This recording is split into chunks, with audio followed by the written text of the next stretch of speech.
Hi, everybody. Welcome. This is level 2, lesson 7, Envisioning the Merkaba. I'm going to be talking all about the Merkaba shape, and I'm going to include both the advanced teachings and the beginning teachings and the highs, the lows, the creamy middles, and everything. But first, and I'm welcoming still people into the meeting. I just was joking a little bit with students before we got going because I don't know if you can see in my art making zone over here. It looks like a fabric whatever contraption has exploded. It's like, yes, this is mildly true because I literally just got my wonderful shipment in of custom printed fabrics that are going to be for my new clothing line. So you guys always see me wearing my stuff from what I used to create. It's not what I used to create is good stuff. They're not bad fabrics. Just they were mostly like, polyester and synthetic blends and things like that. And what I'm doing now is very, very intentional. These guys are all a blend of cotton and linen. And then I'm getting, hey, good to see you. Thank you so much for tuning in. Linen as the basis. And I'm going to do appliques and adhere. So Suzuka says this, and this is right. She says linen is supposed to be the best thing. Absolutely. So there really is an intention here in terms of energy cultivation and accreting light in your light body. So wearing synthetic fabrics, nylons, and polyesters, it ain't gonna kill you. All right. And there's a lot worse stuff in the world right now. But if you're like leveling up and trying to do everything you can to get more energized and feel even better, definitely choosing natural fibers against your skin is gonna really matter. So that's also like for bed sheets and things like that. So I'm still leveling up in my life. I'm still trying to optimize everything, but I decided that I was going to do this with my clothing. So I'm excited to share that with you. So yeah, linen is supposed to be one of the best things in terms of like preserving your energy on your skin and helping you to feel good and uplifted. I think silk is also really great. I think cotton is also really great. And wool is okay, but wool is very itchy. So I am not currently making anything out of wool. And there's also real issues with like, how you launder wool. So, and you might think that I'm silly, like talking about these things, being a galactic walk-in and talking about like how to launder woolen stockings or whatever. But no, these are important things. Just like, learning about nutrition and what are the best light bulbs to have in your house. So I've, of course, educated myself about what are the best things, and that way I can make the best things for you. And also, I'm telling you this for actual educational purposes, not just sharing about my life, because I've sometimes wondered, and you might have wondered also, what will this transition look like as we're moving out of a world that is very centered in technology and things that are very artificial, and the non-organic timeline or the areas where there were overlapping between organic and non-organic areas of reality. And so now we're moving into things that are much more natural, not machine created, not machine or technology upheld, and literally like the substance of matter being more naturally occurring than something like a polyester or a plastic, these things that are these polymer chains that do not exist in nature unless humans create them. And you might have wondered, like, what is this transition going to look like? Like, I've joked about this, like, will my dress magically poof away? Please get your mind out of the gutter. I'm joking. But seriously, would you be like all of a sudden everything that's plastic just magically poofs away? And here is what I think is happening. I think that we are on amazing, benevolent timelines, and we continue to shift and optimize towards the focus of more benevolent and optimized and coherent timelines. And I think as we do that, things that don't match that feeling state or that quality of matter, I think that they will become less relevant, but maybe not necessarily melt away. Because as I'm feeling about my clothing that I have from 2017 and onward, made out of, spandex polyester, it's not like I envision that it will magically go away, but it becomes less relevant as I'm able to upgrade and create new items that feel better on my body and that, fit with my body of this moment, not who I was in 2017. So I hope that you guys can all apply that as a template. Like, let's say you used to have a lot of plastic containers in your kitchenware, and that was great because that was what you could afford and it was sensible and pragmatic. And I'm very much in the world along with you. So I recognize we all have budgets. We got to store leftovers and stuff. But you might find like as you upgrade into glass or ceramic containers, then you're just like, yeah, I just don't use those plastic containers anymore. And then they become an irrelevancy. And I think that that is something that we should celebrate and look at in everything that we're doing in our lives, because there will be things that are non-eternal or things that aren't long lasting, and they are coming out of coherence. They're like not going to be a part of your world. And then embracing and celebrating and accessing the things that do have a coherence and that will be a part of the world. So someone else just arrived who is definitely part of the world. We're right over here. We just have to have a little hug. Right over here, just a nice little hug. Thank you very much. Sweaters on the floor. Thank you. This is my life. Thank you very much. You guys see the real me. Oh my goodness. All right, super. So we won't be too silly for too much longer. We got a lot of important stuff to talk about. And Cheeky has received her bribes. And Cheeky is very chunky and she's on a diet. So Cheeky's got all of her bribes. Okay. Okay, Miss Bribes. Okay. So no more foods for you, at least for like a little while. Thank you. Let me just read more comments and then we dive into class. Suzuki says you can wash wool on hand wash cycle in cold water with the mild wool soap. Coming from a knitter who has over 100 pair of hand knit wool socks in her drawer. Absolutely. So you know, like some of the mindset of what I'm doing as I'm working now with more natural fibers and creating my new clothing line is recognizing not everything is made by machine and not everything is machine washable. And that's a big thing. So just to clue you in, these other dresses that I used to, I don't make the clothing, but I would have it fabricated. It was 100% a machine operated process. Like I did the template on the computer. It went to a machine in a far off land. And then the machine printed it out and pieced it together and sewed it together. Like no human actually connected with the material. And then a human being like put a stamp on it, sent it in the mail to me and sent me an email that it was there. But very little of the human touch. And that made it affordable, like mass produced and made out of, non-natural or synthetic fibers made it more affordable. But I had to stop and to consider all of the not ethics, but the value system of what I'm promoting, because I'm very much like, I don't want to be a transhumanist. I don't want to live in a world where machines make everything and humans make nothing. I want to be in a world where humans make stuff, but not like, in a sweatshop or something like that, but humans joyfully make stuff and we joyfully wear things that are made by hand. So my current clothing line, it's not 100% made by hand. I do have some items that are machine made, but they are, ethical or good, positive business arrangements with different suppliers. And then a lot of my stuff, when you see it, you'll get it, made by hand, made by beautiful seamstresses, and some of them are one of a kind pieces. And so the care of how you launder them is also going to be like more mindful than just throwing it in the washing machine and then throwing it in the dryer. So yes,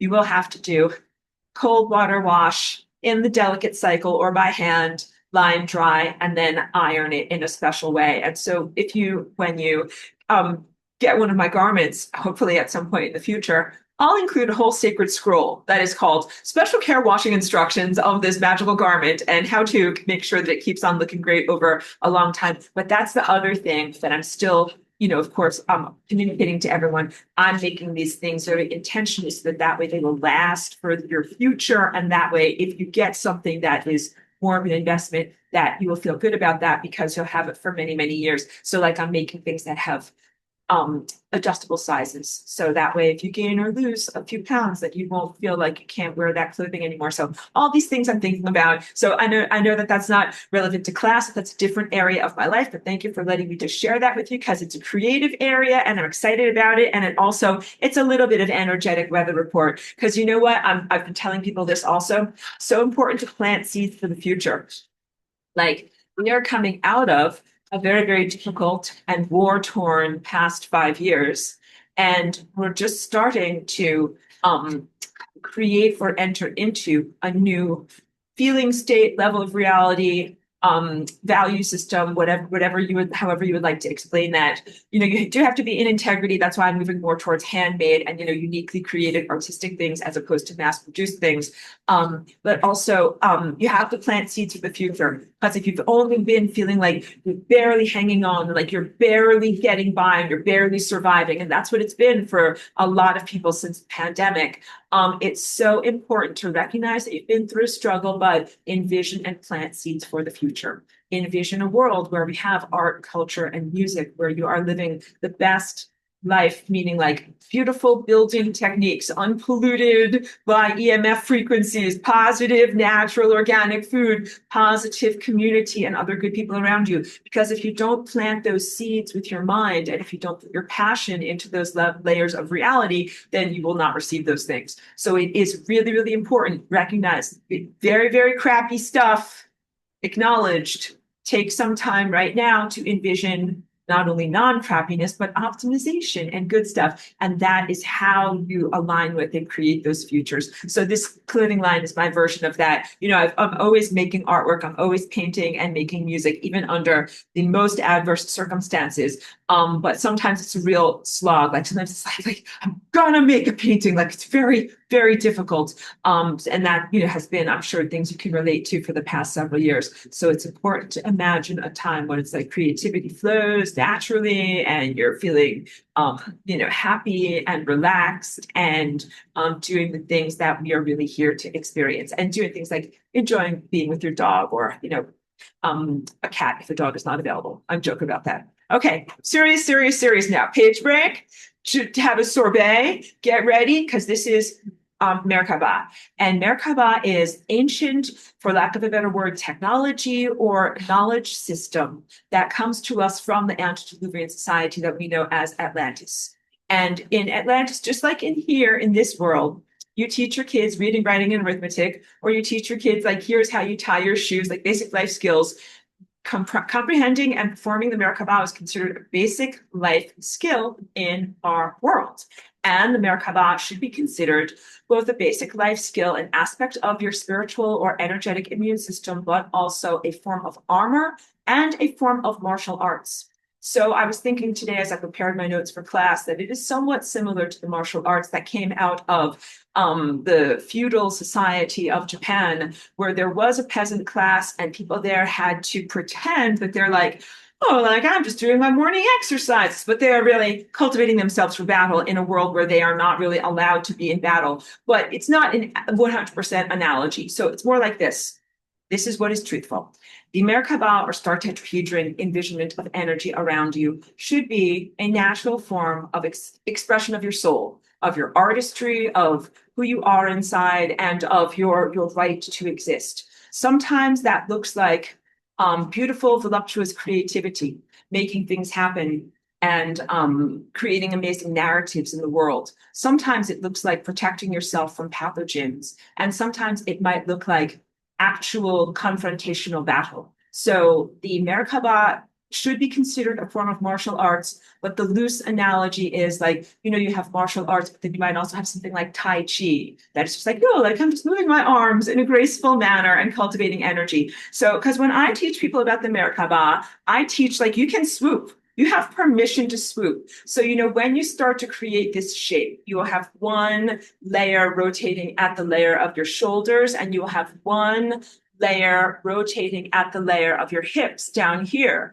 But so the traditional or formal martial arts way is to kind of go forward like in perfect parallel, kind of like mowing forward, like mowing forward. And what I do is a lot with figure eights and this swooping, elegant, lyrical figure eight motion. I have my sculpture here today because that figure eight motion absolutely traces the figure eights that are within this curvilinear structure. So we do recognize that the Merkaba has a straight edge or a linear structure. It is not made out of circles. And that is not a primary structure, that is a derivative structure. So in reality, all structures begin with either a circle, a curve, a sphere, or something that is bent, like, shaped like this. And we do not have actually straight lines in our world. I might sneeze because I think I have dog hair at my nose from hugging cheeky. We do not have very many straight lines in our world. If you look at nature, most things have a curve to them. And so the curve is the initial polygon or form. And when you have, this is visual math now, a curve that is like a semicircle up like this, and then you have a curve that complements it that is down like this. And when you place them together, what you end up having is a neutralization or a flattening out of those two surfaces. So have you ever looked at two soap bubbles floating along, blah, blah, like, whatever, in the air after you blew them, through a little wand or something like that, all right? And what happens to those soap bubbles when they squash together? And when they do that, the surface tension of each of those bubbles, those spherical forms, creates a flat plane between them. And so it is neutralizing the circle of one and the circle of the other to create a flat plane in between it. So when you see these images here that are of the star tetrahedron that I'm going to share with you, you are seeing the end result of, let me just do this for privacy's sake. And I always meticulously arrange everything. It just doesn't look perfect right away. That all has to collapse down. And this also, let me just get rid of this, sorry. It's supposed to be privacy. This and this, what I meant to show you. These are vertices, these pointy areas, and these are facets, similar to a physical crystal in the world. These straight lines that you see are the end result of the coalescence of spherical energy forms. This is important because people might feel inherently mistrustful. You might feel like, I don't know about these straight lines. I don't know about this type of linear, quote unquote, geometry. I'm skeptical. I've had a lot of people come to me in this way. And we have to talk about the innate skepticism of whether Merkaba has been hijacked and aspects of the flower of life. But I will tell you this, the Merkaba is not hijacked, is a incredibly powerful and important foundation tool for you to master. And it's so good and important and great as a recipe that there have been many attempts to dilute it or to bring forward imposters. So that way you would mistrust it or discard it, thinking that it is not something of value when it is of ultimate value. So to reiterate, this star tetrahedron shape or Merkaba shape is of infinite value, and the evil magicians are incredibly inflamed and scared when they see this shape. This shape represents cosmic law enforcement. This shape represents righteousness and being in alignment with our divine intelligence, doing things the correct way, sending out corrective force fields, doing correct math. It is a shape of truth that is so profound and so, I want to say something that you cannot argue with.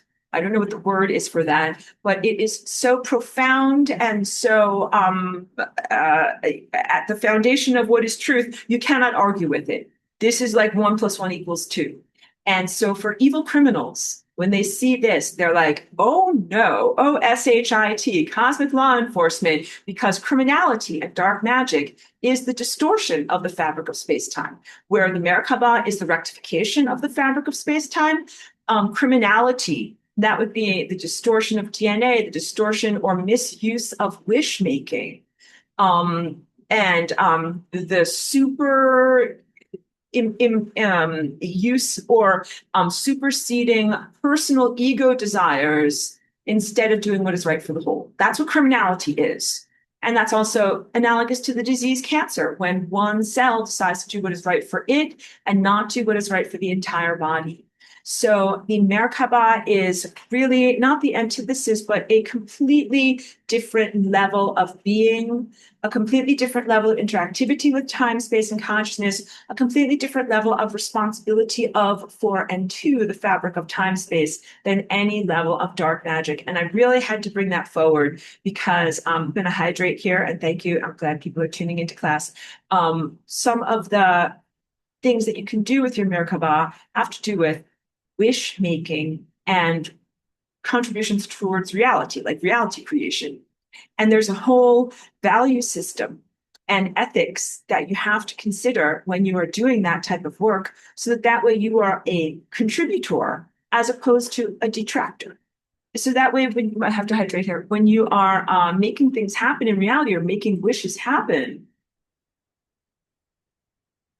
you want to wish for things that are good for you, but not at the expense of others. Okay? You just hydrate a little bit more. So first, let's talk about the three main uses of the Merkaba. Wait, I feel very silly. Before we start with that, let's talk about what does the word Merkaba mean. Merkaba means light body vessel. There's a lovely woman who's not in class today, but she is part of our class, and she is from the country Lebanon. And on the driver's license in her country, she told me that it says Merkaba, that it literally means your vehicle. License for driving a vehicle on there says Merkaba. So the ancient root words come to us by way of the Middle East and definitely are known in ancient Egyptian culture, but fragments of these knowledge were also retained from various other cultures around the world, and they all telescope backwards or distill backwards to what you know as ancient or concurrent Atlantis. That world is a world where learning about your Merkaba and its conscious use was essential. Just like here, you must learn how to read, be literate, and comprehend numbers and do basic addition and subtraction. So that way you can comprehend what barter and trade are all about. You can read a street sign, okay? So now the three main uses of the Merkaba. One is as an energetic immune system. So just as your physical body needs to have an immune system against microbes and pathogens, your energy body, your light body, your body of pure frequency and awareness or ephemera also needs to have a protective force field against bad stuff, against negative thoughts, thoughts that are discoherent, like they will bring you, shake you apart and make you fall apart, or that will bring you towards the membrane of death. All right. So immune system and protective force field. The immune system also must allow in love, just like in your own body. You don't just like close your mouth for forever in order to keep yourself safe. You have a thing that limits what comes in through your mouth. You're like, some stuff comes in, that's food. Food goes in here. And then other stuff that's not good doesn't come in. And that is the essence of what this star tetrahedron. It is a rotating force field, not a static object. It's a dynamic presence. That rotating force field allows certain frequencies in, but bounces away other frequencies that you don't want to come in. And the areas where the facets of the polygon come together, those are entry points where energy can come in. And the areas where it is a flat plane, those are like, I call it a disco ball, a mirror that bounces stuff away from you. And the complex patterning of how you get those facets rotating and surrounding you and also moving through your body is an art form. So I focus on the art form aspect of it, and martial arts does have a sense of it being an art form. That's why I work with these swooping motions and not always perfectly parallel flight. But there's a time and a place for everything. I just joke about this. Like if you're ever flying in formation with a bunch of other Merkaba people and you're like doing like your Merkaba swooping and they look at you kind of like, what are you doing? Just be like, oh, Aurora. I learned this from Aurora. Be like, oh, okay, we get it. Because everybody's got their own style. So you're from the swooping, flying rainbow lasagna, freeform style of Merkaba. But it's important to be able to recognize, like, you're free in your self-expression about how you would like to use this shape. You don't have to be stuck in the patterns of the recipe of what others have done. Please know that. Apply it to yourself or personalize it to yourself. So first option is energetic immune system. Second option or usage of the Merkaba that you graduate to after you master the first, then you graduate to the next, which is to be able to use it for wish making or conscious reality co-creation. And that is its own level of mastery. And you must work in respectful partnership with the fabric of space-time, because you cannot just be completely focused on your own desires and haplessly destroying the rest of the world while you serve yourself. So there's a lot of wisdom to be accrued as you start to, like a little fledgling, like you start to flap your wings and learn what you can do, but you will learn lessons of like, well, do this, but don't do this. And I have many fun Merkaba stories that I can tell people about when you come to my retreats in person. And I should always start with that. I know I was talking so in a silly way, but I'm just so excited about my fabric stuff. But I'm also super excited about my upcoming retreat for Flying Your Lasagna dance movement that is going to be in Sedona, New Year's Eve. So that's coming up at the end of this year.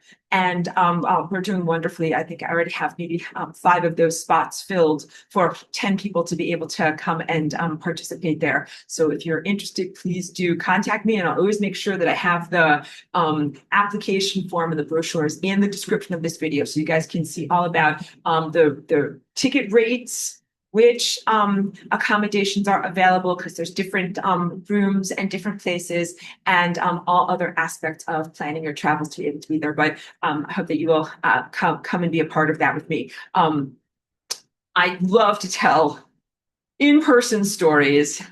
I've had quite a life, quite a varied existence. And so, of course, I'm familiar with Merkaba from my time in ancient concurrent Atlantis.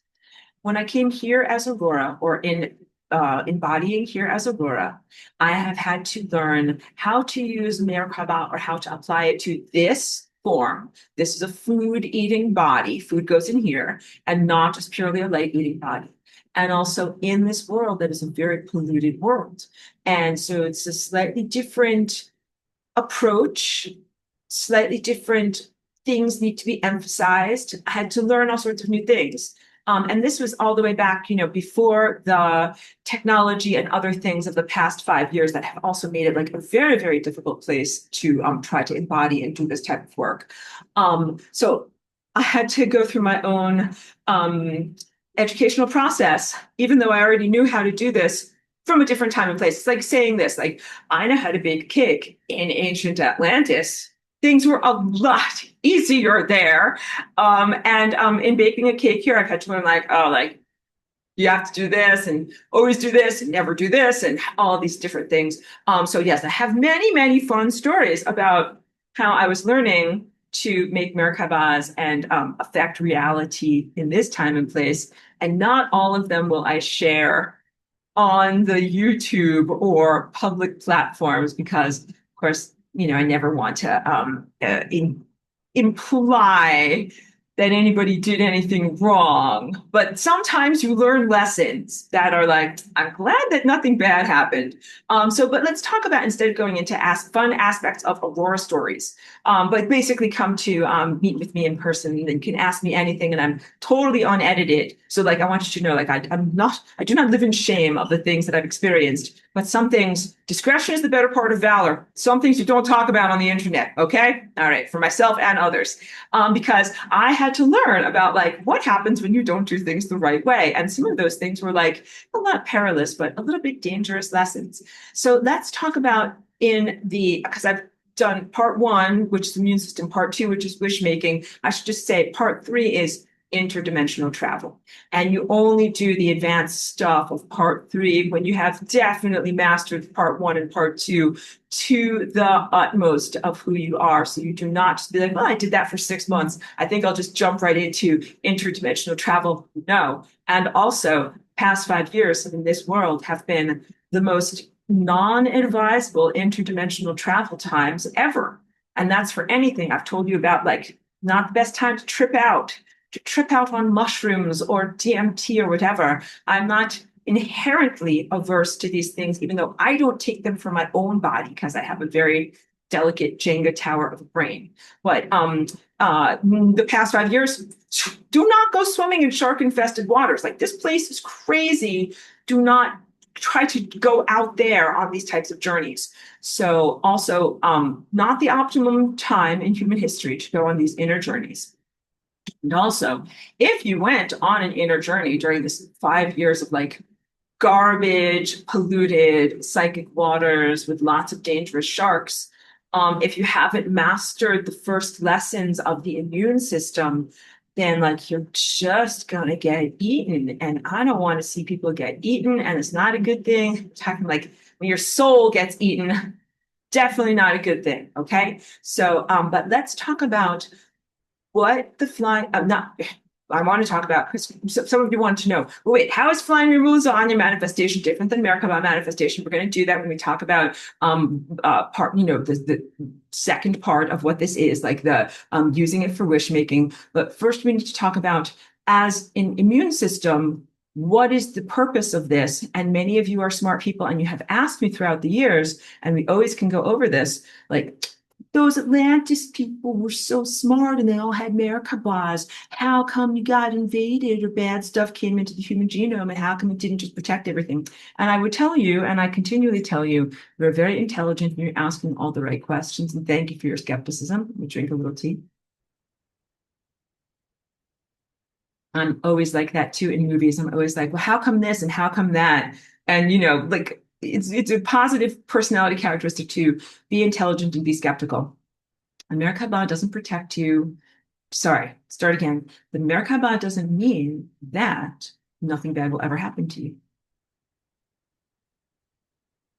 The Merkaba does not mean that you'll never have an accident or an attack or a violation or any of these things, or be in a difficult situation. The Merkaba means that you will get through a difficult situation, make the best of a bad situation.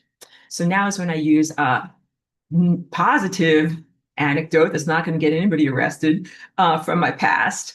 When I lived in a shared house all the way across town many, many years ago, and I was cooking bacon for breakfast. And like, you don't pour the grease down the sink because, will clog up your pipes. So you have to put it into like a glass jar or something like that and then throw that out in the trash. So I finished cooking my breakfast and I was pouring off the grease into a glass jar. And I don't know if the jar was inherently flawed or if it was on water or something like that. But when I put the hot grease into there, the jar broke, and it didn't just break like in a non-spectacular way. It broke everywhere. Like the whole entire thing shattered, and all of the glass and all of the hot bacon grease went everywhere. And so I always have my Merkaba flowing around me. Like I do it as a practice. I do it when I go to sleep at night to protect me in my dreams. I do it when I get up in the morning. I do it when I sense like bad vibes or anything around me. I'm like, shields up. That is just my natural, almost reflexive response at this point, because I've practiced it so much. You must practice it to be that adept, so that way, just like when people are practicing for martial arts, somebody taps you on the shoulder and you immediately go like this, because you think that they're an enemy. Like I am that way, because I recognize that this is not the beautiful, graceful civilization that I come from, but it's a very, very like garbage strewn, dangerous place where you have to constantly have your shields up. And that includes things that you would call accidents or mishaps, because a lot of accidents and mishaps and diseases are literally curses that come from evil magicians, people who are using their ability to connect with time or make wishes in a way that is very malevolent to try to hurt others. So this bacon incident was not from an evil magician, but please know that you have to protect yourself from those spells or curses or negative intentions that are kind of like ricocheting bullets through time. That you could be a totally innocent person, but somebody's bad time magic is ricocheting off of some event, and it can come through your energy field. And you have to protect yourself from all of that. And of course, who I am right now in this day, in this moment, I'm doing a lot to work to disempower and disengage those dark magicians from the fabric of time, because they should never be allowed to make wishes. And we'll talk about the ethos of wish making when we get beyond the discussion of immune system stuff. But like, what's supposed to happen is if you send out bad stuff, you should get immediate blowback. And there have been some real problems in that dark magicians for many millennia in your world have been sending out some of the most corrosive and harmful intentions for other people with no blowback. So we have to talk about that. If I don't circle back, please remind me in the comments section. But the immune system, in my bacon experience, as soon as I saw this thing was going wild and escaping its parameters of what is supposed to happen, I immediately, as a reflex, put up my Merkaba. And so what happened was I did not get broken glass and hot bacon grease all over me, although without exaggeration, it was totally on the whole entire kitchen. And I was like, oh my God, like think, look at that. And you're always like, wow, like that could have been really bad, but it wasn't very bad. This is the perfect example of like a negative experience in time. Like you just want to make your breakfast, nourish yourself, go on with your life, not have, some kind of life altering severe injury. All right. And the problem that I had could have been very big. So you can't say like, well, what about those people from ancient Atlantis? Aren't they so great? Shouldn't they have zero problems? It's like, no, no, the answer is you can just be living your life, just trying to make your breakfast, minding your own business, and something bad can happen inadvertently or not from it is undeserved. You're a totally innocent person. It is undeserved. Let me just work with my air conditioner over here. Sorry, let me just change my settings. Sorry. Okay. Thank you. Sorry, I ducked off camera to do that. Um, my Merkaba, I put it up immediately, like a little reflex.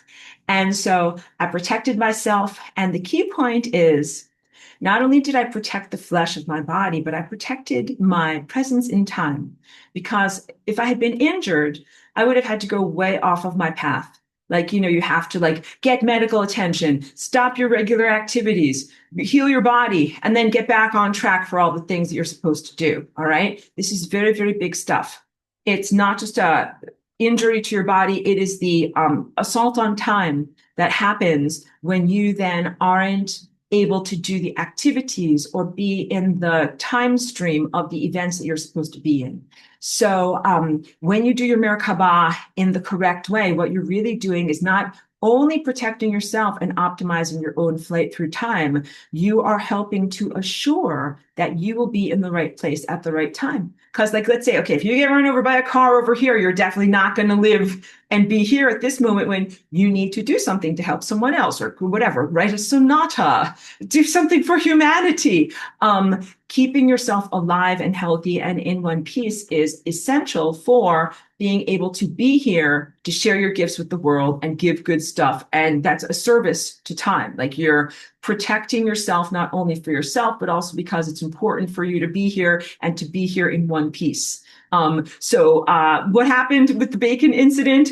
All that happened was I had to clean up the entire kitchen, which took me a little bit of time, but not the same as like recovering from severe burns.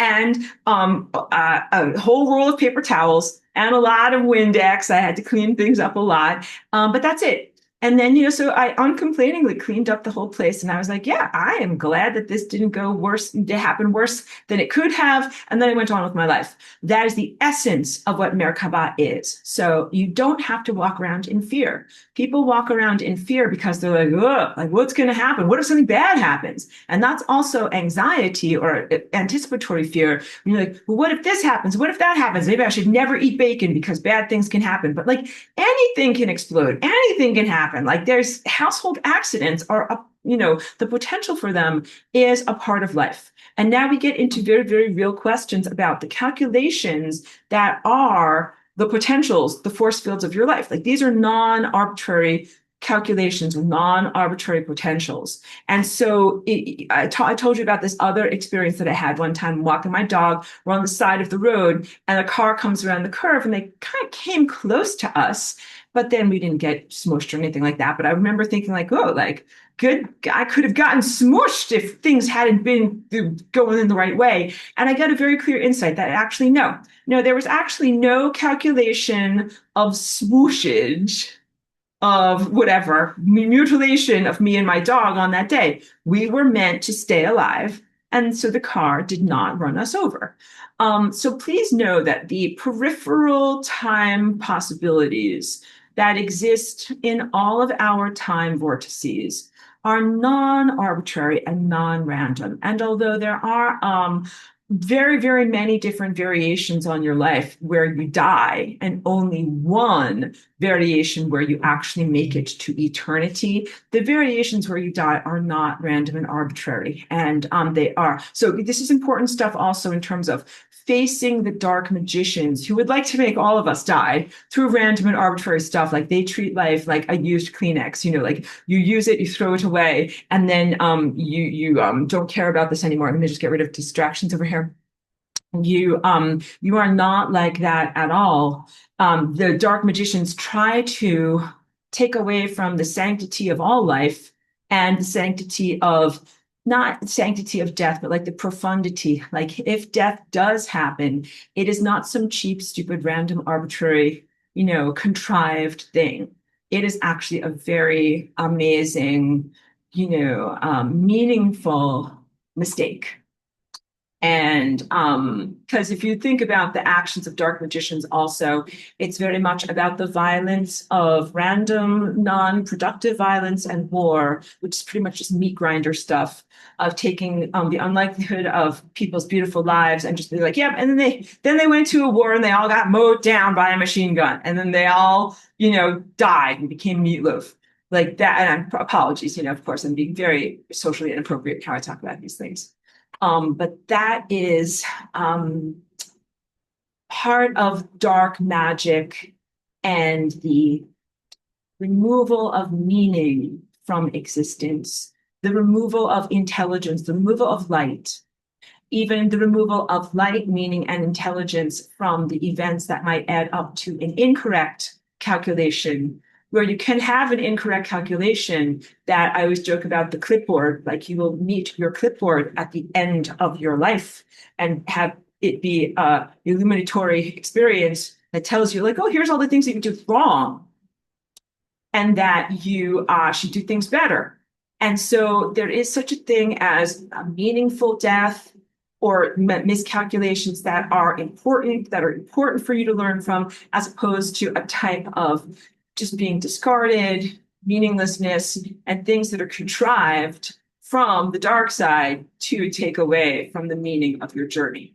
And yet, a lot of the things that I'm talking to you about today in terms of dark side wish making and black magic or dark magic, they're not in my original notes, but I realized as I'm going over them, like I'm going to have to talk to you guys and make a real distinction, because the evil ones in your world, like they manipulate the fabric of space-time all the time. And the things that I'm trying to teach you are completely different from the things that they do.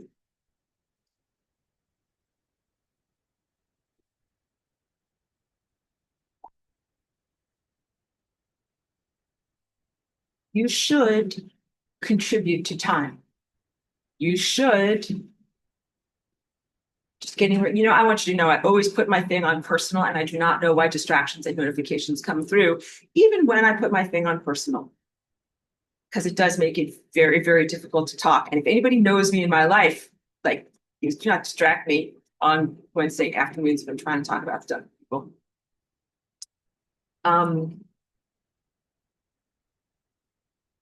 You should have a relationship with time.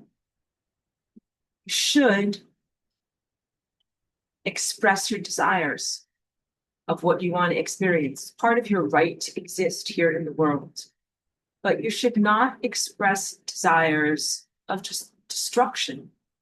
And when I think about that, I can tell from my face, like, I'm so, what is the word? Like, I can't even imagine it. It's so inconceivable that there are some people or levels of consciousness or whatever, gross things that come here and that just look at ways to try to destroy things. That they have zero interest in experiencing the miracle of the world or contributing to it. And they're literally just looking at ways that they can F things up and make it not only non-optimal, but unsustainable and to destroy the world. So that is essentially what dark magicians are. And the dark magicians came to our world, post-invasion or after Atlantis. So everything about the Merkaba and that I'm teaching you comes from a very pure time. The dark magic has not hijacked the Merkaba. They have their own form of technology that is evil. that is, if you ever wondered, like, okay, because if I'm going to teach you about, like, yeah, like what you send out comes back to you. This is basic magic. And this is also the essence of the Merkaba as a reflective surface. Somebody sends bad stuff at you, it reflects off of you and goes back to them, right? Evil intentions should reflect back to their owner. But you can look at human history and your own life, and you can point at a million different examples where that didn't happen, and you would be correct. Be like, Aurora, look at all these million examples when that didn't happen. With attitude, what's going on? And I'd be like, I know the system's been in failure for a long amount of time. And I am here to rectify the system that is in failure, because you are supposed to get what you deserve and you are supposed to receive what you send out. And so I could tell from the higher dimensions, something is not working. If I don't do something, we're not going to have a world anymore. So believe me, thank you for lodging your complaints. This is a work in progress, and I'm going to fix things up. But also very, very honest assessment of what's been going on up until this point. And you've really never experienced a world where what you send out comes back to you instantaneously. So again, you good people can even barely imagine this, but it's very, very different. And that's part of why I had to recalibrate in creating and performing Merkabas here, because there's a lot of fail safes and it's miscalibrated. We're in a miscalibrated place, much like my other stories about miscalibrated mat cutting machinery that I've had to learn to deal with here on Earth. A lot of things are miscalibrated.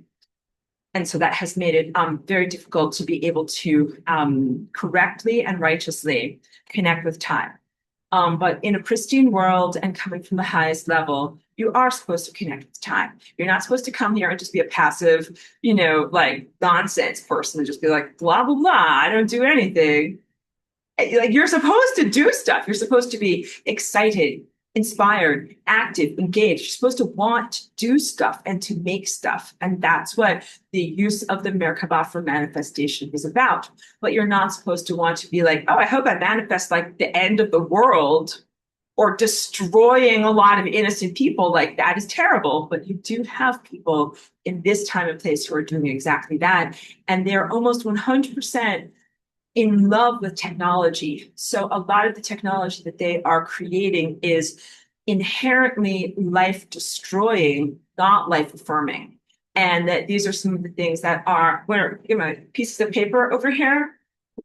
I don't have a piece of paper to talk about like nuclear weapons, but please know that nuclear weapons are along the same line. But definitely this type of stuff, because anything that is involving genetics and technology distorting genetics is really an assault on the fabric of space-time. And nuclear stuff, like nuclear bombs, but also nuclear reactors and other things like that. These are also assaults on the fabric of space-time. And one other thing, the particle accelerators and colliding of particles, that is definitely an assault on the fabric of space-time.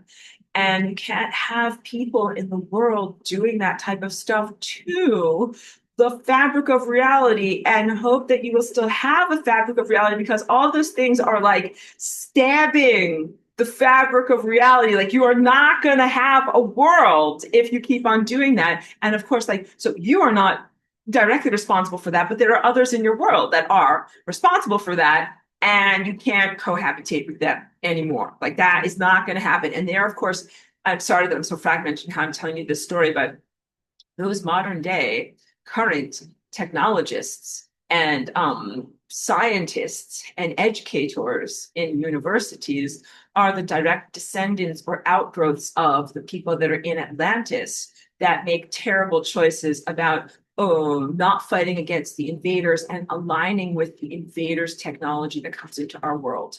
So you can also ask this question, like, if we're so great in Atlantis, how do we get invaded? How come we're not more powerful than the technology that they're invading us with? The answer is you are more powerful than the technology that you're getting invaded by, but you have to claim that. You're in the process of figuring that out. Sorry for the stupid distractions again.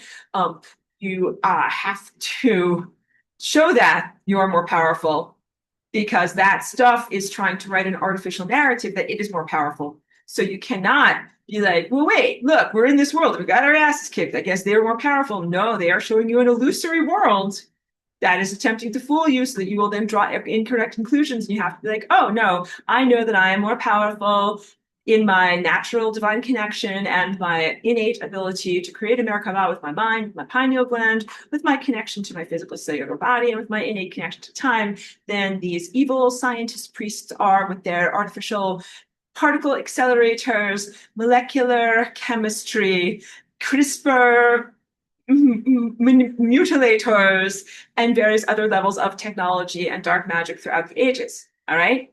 Sorry if that didn't come out right, but you guys got to know you're more powerful. You can't be like, nanny poo poo, like they were more powerful than us. And now I'm here, I'm going to stamp my foot and throw a tantrum. Like, no, this is the not correct comprehension of what is going on. They are literally showing you an illusion and then hoping that you'll imprison yourself by your belief in that illusion and belief in the narrative structure of your own disempowerment. You have to believe in your own empowerment, and then you have to act as that truthfulness. So this is like some high level stuff. And we haven't even gotten into part 2. We're still in part 1 as like immune system. But you must create your immune system so that you can swim through the ocean of consciousness and not get afflicted by pathogens. And the pathogens are exactly the stuff that has invaded this world. Everything that you see that are negative personality characteristics that are in human genome, that are in woven throughout human culture, that are a part of either politics, money, religion, and various other control systems that are in your world right now. That's the stuff you need to have immune systems against. So, all right, I'm going to talk a lot about immune system stuff, but first let's talk about the strudel recipe, and let's talk about the flower of life. This is also what I have a whole teaching about called the flower of life, and that's part of level 1 stuff. But let's mush it all together, and we'll return to it later in the semester. So there's a very good book that's called The Ancient Secret of the Flower of Life, and it's by Drunvalo Melchizedek. And I think that he is a good person who's not compromised. And there's a lot of skepticism that you must deploy when you look at the flower of life. The flower of life is a precursor to the Merkaba, and the flower of life is curvilinear, but it's not 100% of the story or 100% of the strudel recipe of how you create matter and how you create matter as a container for life. So Drunvalo is also a walk-in, and he's one of the earlier generations from before me. And I think that he has maintained his integrity throughout this whole entire, incarnational process of being here. So he's still alive on Earth. I think he actually does live in Sedona, and I know some people who have run into him, but he is like in his 80s. He's in retirement.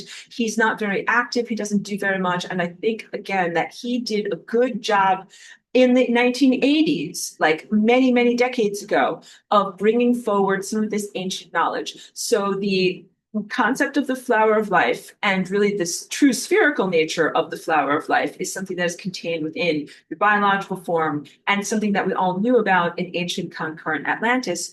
And it was held in trust in coming into this world where we have the world of mortality. You also have had a lot of control structures here that have tried to suppress real knowledge of self because they want to keep you suppressed. They want to keep you small and mutilated and believing in your own disempowerment.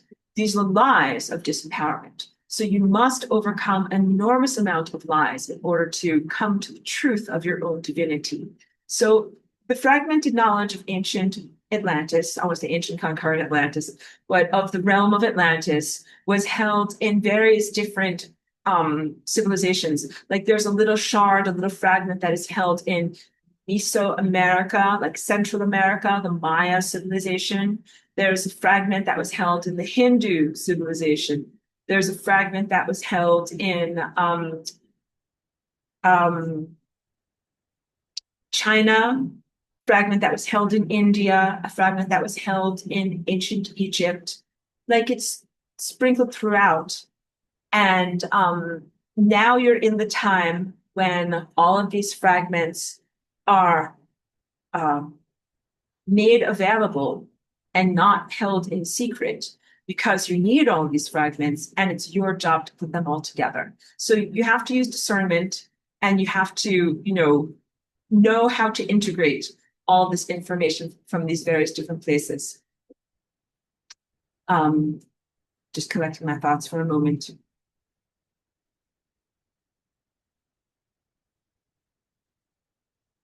Sorry, I'm sure that's not much fun to look at gears turning in my mind. And also there was a package delivery man that came across my window over here and got me a little bit distracted as well.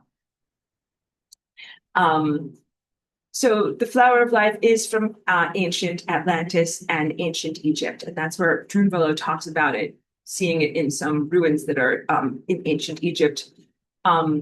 This information is radical and incredibly empowering.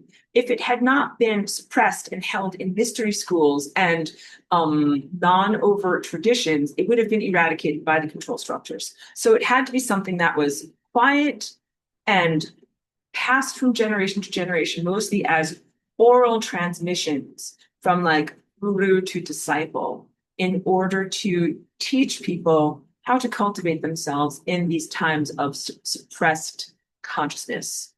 This generation is the time when it's like, there are no rules.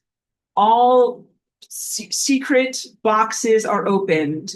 All formerly secret scrolls are shared fully with everyone of every culture, because you really need to have all of this information to be able to do the planetary ascension. So like I said, I feel like Drunvalo had good integrity, did his job, brought this information to people. And then the problem is the flower of life has been presented in a truncated form or a not complete teaching that is itself a disempowerment. And so I use as the example a type of recipe. If you have a recipe for something complex like strudel, the ingredients are very simple: water, flour, salt, sugar, yeast. But it's in the technique that you put these things together in order to be able to make that perfect type of dough. If you've never had strudel, you should while you're on Earth and while you have like a mouth and tongue. It's like very, very crispy layers, because it's all about the way that like you roll it out and then fold it up and then put all sorts of good stuff in the layers in between, just kind of like making croissants are the same way. You have to do this complex folding process. So it's not enough if you asked for the recipe for strudel and they were just mix together some flour and some water and then slap some apples on top of there and then put it in the oven. Like, that is not how you do this stuff.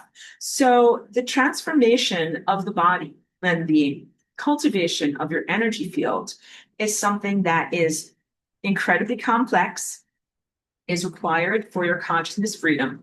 And it's very difficult to learn about it from reading it in a book. Like, it's much easier when somebody shows you with their body, because we're talking about transformation on a cellular level, like how your cells fit together. So I already gave you my teaching about how experts do star travel. Like, you do not make a clank metal spaceship, because that's simple and easy, and actually not as difficult and expensive. When you are the starship, you have to rearrange every single piece of water in your body, every single cell membrane, every single neurotransmitter, like every part of your body has to be perfectly shaped.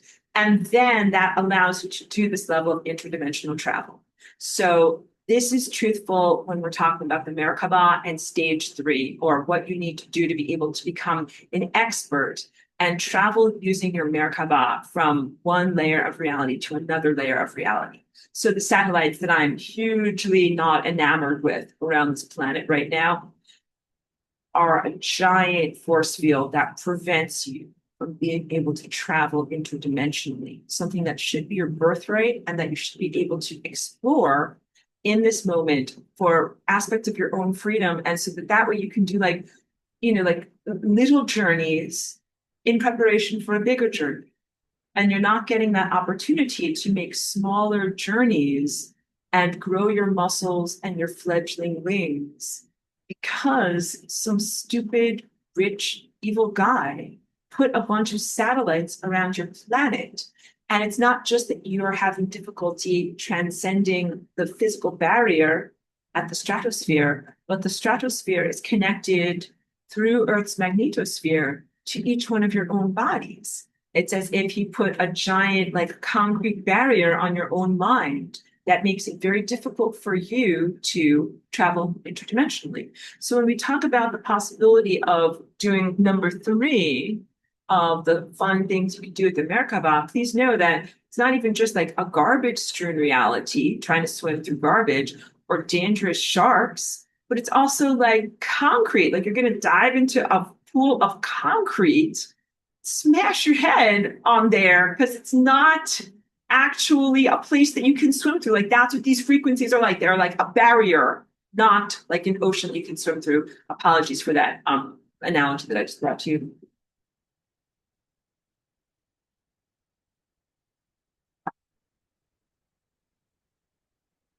So the first thing that you master is creating a protective force field around yourself. In order to create this protective force field, you must practice first envisioning the basic star tetrahedron form. A star tetrahedron form, when it is simplified, is sometimes shown as just 2 interlocking equilateral triangles that you might know as the symbol for the nation state of Israel, and that you might know as a symbol for the Jewish people. But this is not just only for one group of people or one nation state. So like I said, the symbology of what the star tetrahedron is and the flower of life, like these are partial recipes woven throughout your world, but sometimes appropriated and sometimes misappropriated in order to represent a certain group or a certain class. Please know that that's not truthful at all. So this is not only for Jewish people, all right? This is important stuff. So, and the star tetrahedron is a 3-dimensional object. And when you see something that just looks like, a simplified shape of 2 interlocking triangles, that is a line drawing. So a lot of the simplified recipes, because you're not looking at formful representations, you're looking at something that is a simplified line drawing. Sometimes it's hard for me to even find the vocabulary to talk about these things. But the first thing is, let's define terms. An equilateral triangle is a triangle where all 3 sides and all 3 angles are the same. So I think this is 3 inches in this triangle, 3 inches on all sides. 3, 3, 3. And each one of these angles is 60 degrees, 60, 60, 60. And it's true that all triangles have things in common, like all of their angles are going to add up to 180 degrees. For these pyramids and these triangles that are the basis of the star tetrahedron, you're looking at equilateral pyramids where all of the sides are the same. All right, they all look like the same. But the pyramid that you know at Giza as the Great Pyramid actually is shaped like this, where you have, let me see if I can bend my little sculpture correctly. This is the pyramid at Egypt, where you do have an equilateral triangle on the side, but the base of the pyramid is square. So this is relevant when we look at the application of the third thing you could do with your Merkaba. So the first thing is to comprehend that your Merkaba is made out of these equilateral triangles, and that when you do creating it or spinning it or transferring it into a higher dimension, you're not adding anything or taking anything away. You are just rearranging pieces of what you have. And this is also truthful of your body.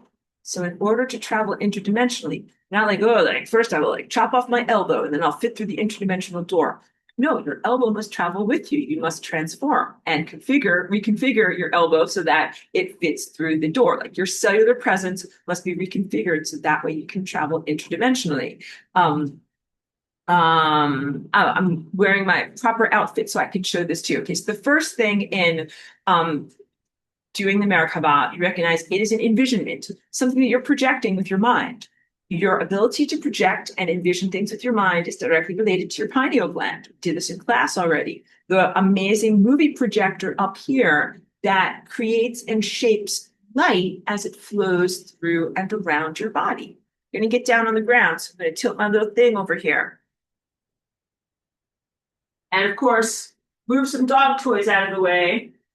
Okay, so when I do the Merkaba, I like to sit like this because it makes my body already be shaped somewhat like a pyramid. Side one, side two, side three. That's the bottom of my pyramid. So you have, when you envision this, upward facing pointy pyramid. And the front, this one that goes from between my two knees and up like this, it's like the windshield. That's your windshield. All right. Now you also have another pyramid that points down. So the upward pointing pyramid points up to the sun or the stars or the pinnacle of consciousness. The pyramid that points down points into the center of Earth. It points into the core of matter, the center of every atom. So physically into the earth, but also into the center of you. And it is like a chalice, like a cup that can receive energy. So to envision the Merkaba, the star tetrahedron pyramid that faces downward, your shoulders are the back of the pyramid. And you envision a point that comes outward from your heart. So you can practice putting your arms forward like this. So you've got shoulder, shoulder, and then it comes to a point in here. And so that way you've got side one, side two, side three, and it goes down.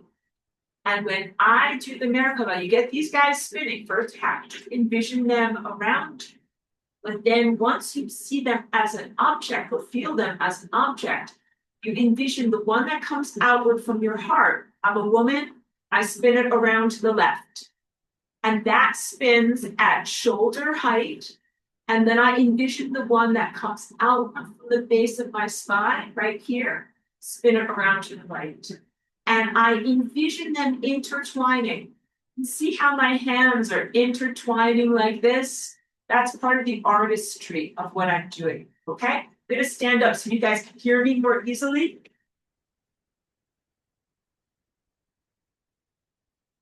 But that should be your beginning practice. If you cannot sit with if your hips don't feel comfortable doing that way, please know you can sit in a chair. You can sit in a beanbag.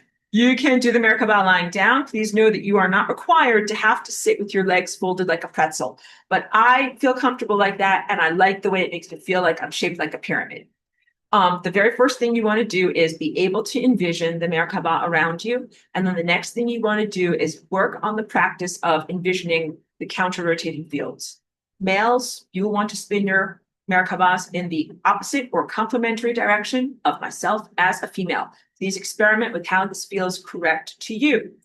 My practice in terms of my immediate protective reflex, I want to say like my bacon grease repelling reflex, is I start with the one that comes outward from my heart. That in any minute, if I feel unsafe or something is not okay, I feel this come out from my heart and immediately start to come around to one side. And that does feel to me like I am sweeping something away from me that is not ideal. Like if I'm feeling something coming into my energy field, bad energy that I don't like, immediately this comes out from my heart and starts to swing around like this. And then my other one comes from the base of my spine and starts to swing around like this.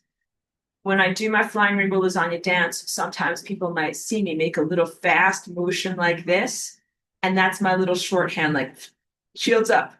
But when I'm in the grocery store, I don't even have to do that. Like, let's say, oh my God, when I lived in San Diego, that place was full of bad people, lots of drug addicts, dangerous people. And I had to do shields up all the time. Like, I just wanted to, whatever, walk my dog or go to the grocery store. And there's shambling zombies everywhere. I'm like, shields up, shields up.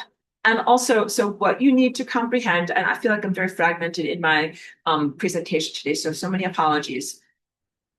The Merkaba is a dynamic shape, and it's force field that you have to revivify. Kind of like when you get the wheels of a bicycle moving, there can be things that decelerate the bicycle wheels, anything that is friction.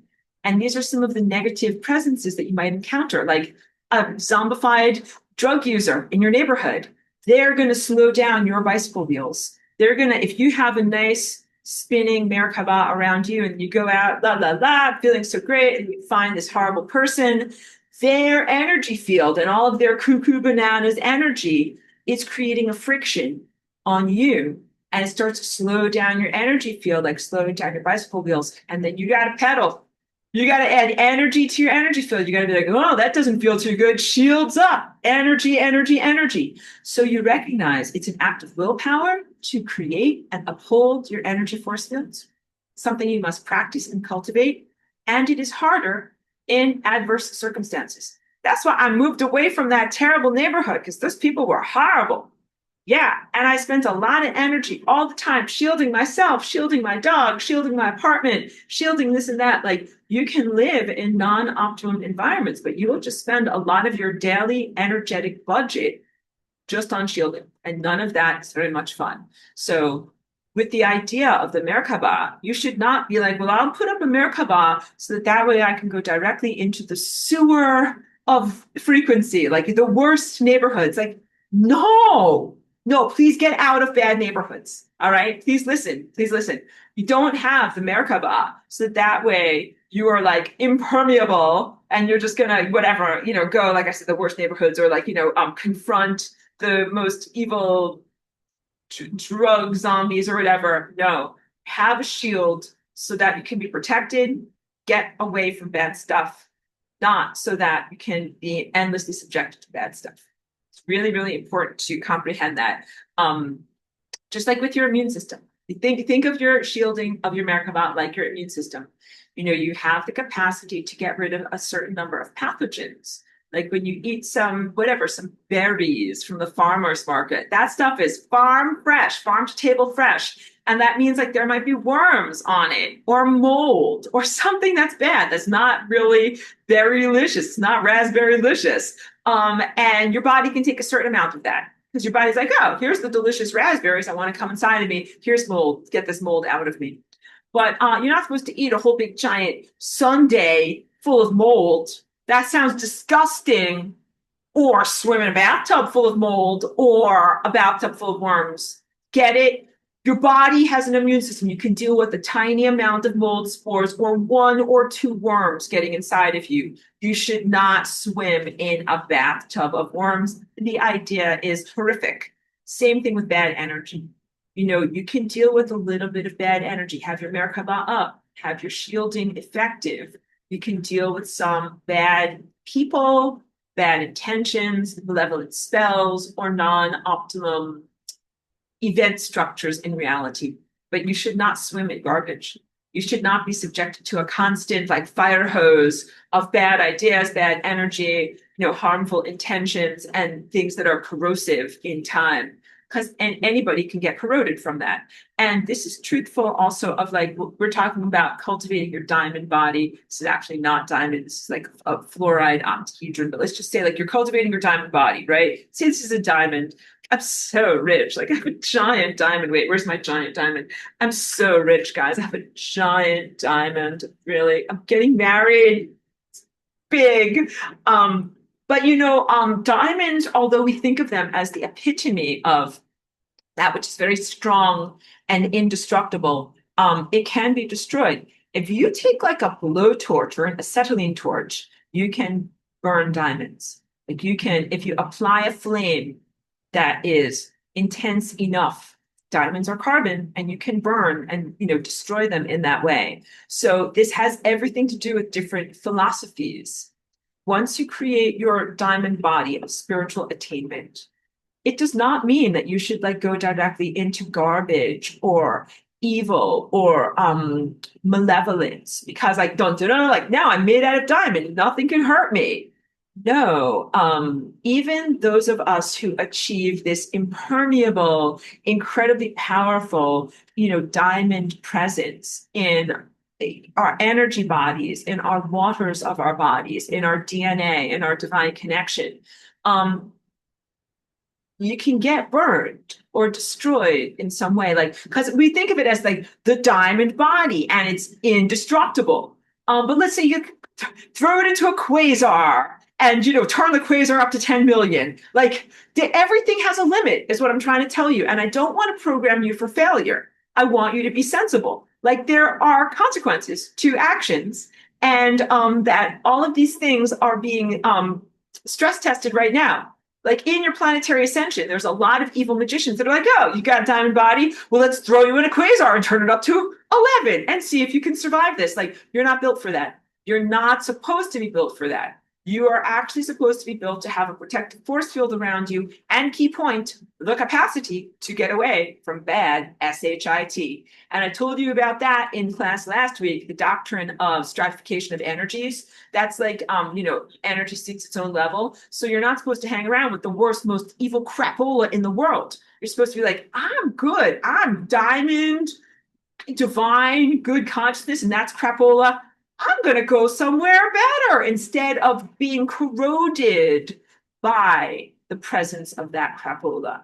Really, really important. And you know what's been a big problem here? A bunch of satellites that some stupid guy put around your planet that's making it really, really hard for you to get to where you need to go because you don't actually want to be marinating in this corrosive crapola. And something has been keeping you in the same places and the same timelines as the corrosive crapola. All right, so it's been a very, very unfair situation, and this is largely why I'm here as Flying Rainbow Lasagna. Just do a little bit more hydration. Thank you for allowing me time to do this. Let me also read a comment. Mary Ellen says, I really appreciate this more detailed Merkaba. You absolutely got it. Because Merkaba is an incredible tool. Sorry, I'm talking off camera. Incredible tool, and you all should feel competent and happy to be able to use it. It is a complement to Flying Rainbow Lasagna, but not exactly the same. So it's just like saying, like in your kitchen, you've got different things that are different utensils and they all help you cook, but they have different specialties of what you're doing. All right. So the Flying Rainbow Lasagna is also about reality creation, but it is not the same as the Merkaba and the levels of wish making. When we get to level number 2, we'll talk about level number 2. But whenever I do Flying Rainbow Lasagna, I begin by first creating my Merkaba of protection around me. And I use that as an example, like, before I'm going to do a project over here, I know my studio area looks like a crazy disaster area right now. Like, that's how you know creative stuff is happening. And it looks crazy.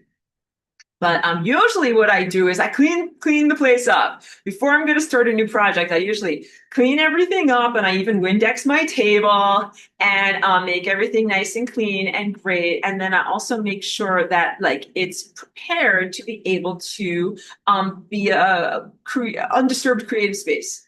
And this is part of being an artist. It's the same thing. I'm a musician. So, I've got my piano over here. I have like a little brush. I don't have it over here. But before I start my piano playing, I wipe all the dust off of my piano. Like, you clean stuff up, then you get creative. So before you go into level 2 of doing the Merkaba and getting creative, you should do level 1, which is creating the sanctity or safe space, sacred place where you will be doing your creativity. Because one thing that's true, like when I'm in my creative moment of making music or making my artwork, I don't want someone else to interrupt me and definitely not to hijack my creation. And when you do the second level of creating with your Merkaba, you're really doing a type of beautiful cosmic lovemaking or partnership or collaboration with the fabric of reality. And you want to make sure that it's your creation, your energy, and that no evil things, fragmented consciousnesses, negative entities, or dark magicians, or crapola stuff, none of that is going to hijack you or hijack your creation once you've made your creation. All right. So let's talk about, let's imagine first, like you've worked for many years and you have mastered your ability to create an immune system. You're reflecting away non-optimal, non-life affirming events in time. And through the vertexes or the receptive areas of your Merkaba, you are able to still receive love, companionship, nourishment, and good positive inspiration. All right. And you've got this good protective force field all around you. Now you're ready for adolescence, which is, or, toddlerhood into adolescence, which is when you start to realize, okay, I have all of these appendages that exist in time.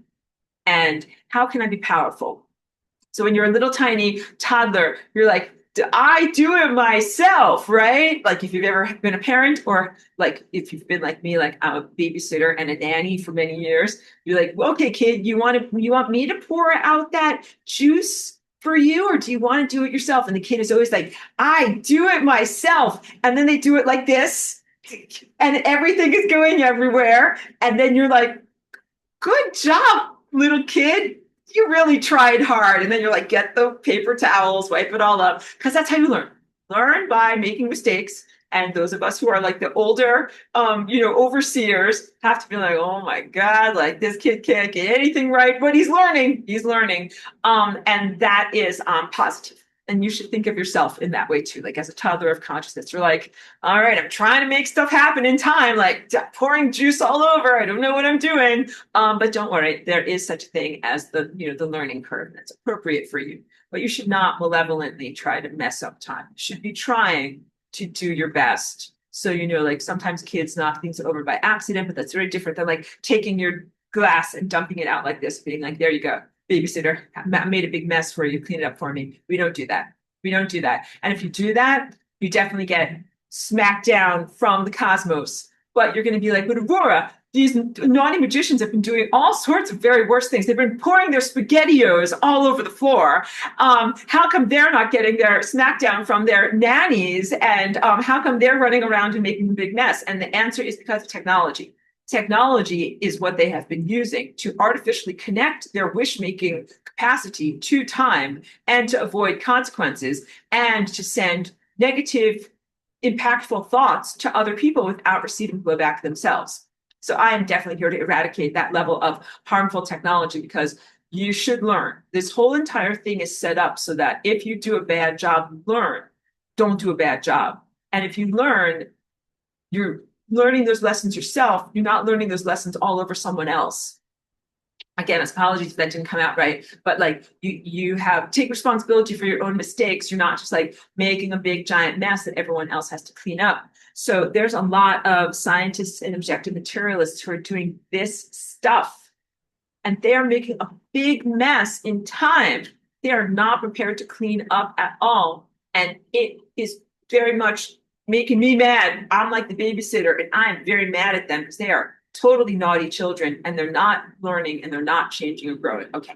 But I know I have had to focus a little bit on negative talking today and talking about like, naughty magicians and stuff. But now let's do like clear things out. Let's talk about in an ideal sense, when you start to become a toddler and up to adolescence, becoming an ascended master, how do you use your Merkaba for reality creation, navigation, and to contribute or shape events in reality? So the Merkaba is a wish granting, not machine, but apparatus. Wishes are sacred, and wishes are part of the expression of your own innate passions to connecting with time. It's part of it is creative energy, like your ability to reproduce, but also part of it is like your heart and what you care about and the things that you would like to see expressed in time. So let's use a very simple pedestrian example of making a wish, like wishing for ice cream. Okay, I use this every year in class. So the way that you make a wish is first by being able to envision that you have the upward facing pyramid. All right. And that is your pyramid of specific desires. In my notes of many years ago, I already kind of derived the whole thing when people talk about Merkaba. It's like the upward facing pyramid is male, the downward facing pyramid is female. And even 10 years ago, I was like, none of this language is adequate to talk about these pyramids. And also, there's a lot of confusion. And now, more than 10 years later, there's more confusion. People don't know who they are or what gender they are or what gender people are around them or what people, anything's happening. Like, look at my face. People don't know what's going on or what shape their genitals are. All right, so wipe away all language of male, female, because it's too confusing. More accurate is to say the upward facing pyramid is specific desires, individuality, and ego-based or intellect-based. The downward facing pyramid is receptive, emotion-based, and connected to the larger fabric of time-space. So, because also, like, let me just give a diatribe. Like, a long time ago, people used to think that males were intellectual, accurate, and forthright in their communication styles. And that they would say, I want this, and I want 5 of these, or 5 inches of these. And that females in their communication styles were amorphous, passive, couldn't, measure something or create a number and just very feelings based. And be like, I feel like I want some amount of these and can I please have some? Like these are two very, very different personalities that are not confined to either maleness or femaleness. Because I will tell you, like, I'm definitely very linear and definitely very forthright and definitely very female. And I love numbers. So none of those things never fit with me. That's my little diatribe on that. So when we talk about this, we talk about the specific desires that go into the upward facing pyramid, and then also what you're receptive to that goes into the downward facing pyramid. The specific desires are expressed through your intellect, your linguistics, and your ego. If we're using ice cream as an example, say, into my upward facing pyramid, I am placing specific desires. I want cherry flavored ice cream. I want it in a blue dish. I want to eat it with a small spoon that is shaped like a small rainbow flower. And I want to have it on Tuesday. And I, of course, would reflect away from me any mishaps or, negative accidents or anything that would steal ice cream from me or anything like that. And then into the downward facing pyramid, what I put are feeling states. The feeling of what it's like when you get a reward. Because maybe you got ice cream as a reward when you were a kid. Or what it's like when it's really hot outside, you get something that's like cold, fantastic, sweet dessert, how good that feels on a hot day, or how much fun it is to get that particular dessert. The feelings that you associate with ice cream, all right? And maybe it's feelings of like fun, happiness, birthday, celebration, success, feeling states. And then you also recognize into that receptive pyramid, you are receiving from the larger environment that you swim within. The Merkaba key point is a balance between your own impulse and what you want as an individual and the larger ecosystem of time and what you're receptive to receiving. You're like a fish and you swim, you impulse, you go through the ocean. But the ocean has giant ocean currents that sometimes move you in a particular direction. And the Merkaba star tetrahedron is a balance of those two forces, where you're being propelled through time somewhat by your own individualistic specific desires and somewhat by what the cosmic infrastructure wants for you. What you do after you create this form, specific desires, and then the things that you're receptive to in your feeling states, you press run on that Merkaba. And I'm not a transhumanist, but there are very real similarities in creating a computer program where you're going to run that computer program. So you get this one spinning around in this direction, you get this one spinning around in this direction, you get that sucker spinning, and that's like pressing run on your wishes and on your desires. And then the key point is, like, let's say, this Sharpie marker, this is my microphone to the universe or the cosmic infrastructure. I'm like, yeah, I want some cherry ice cream, some this and that, and then a small spoon. Thank you very much. And then you put your microphone down. Because that's also really important, because nothing is more embarrassing than when you have your microphone on and you don't realize it. And then you're like, whatever, go into the bathroom and, you're tinkling and then you go over here and make this noise and all that. You have to be very specific with your microphone to the cosmos. I want this, this, and this. And communication. Put your microphone down. All right. Important stuff. Because then you have to go into your experience. You create these structures for potentials. Then you experience what the potentials manifest as. And this is how you learn. So you can't always be in front of the microphone. Say your stuff, turn the microphone off, then allow the program to run and you experience. And when you experience, what you're doing is fine-tuning. How accurate was what I sent out to what I received? And I can remember one of the very first times, safe, positive story for me to share with you. I was sitting in my, cross-legged position doing my Merkaba when I lived back in Woodstock, when I was still figuring out how to navigate this very distorted world that we're in. And I remember kind of thinking about a chocolate bar, and then I walked to the local coffee shop and saw the chocolate bar prominently displayed in the front window. And I remember looking at that and being like, I just Merkaba that into existence. I didn't say those exact words, but I was like, wow, look. And I could tell that it was my expression because it had these same shapes on it that I do in all of my paintings and all my fabrics. The label had my shapes on it. And I'm like, yep, I made that. I know that I made that. And so, of course, that was a huge triumph.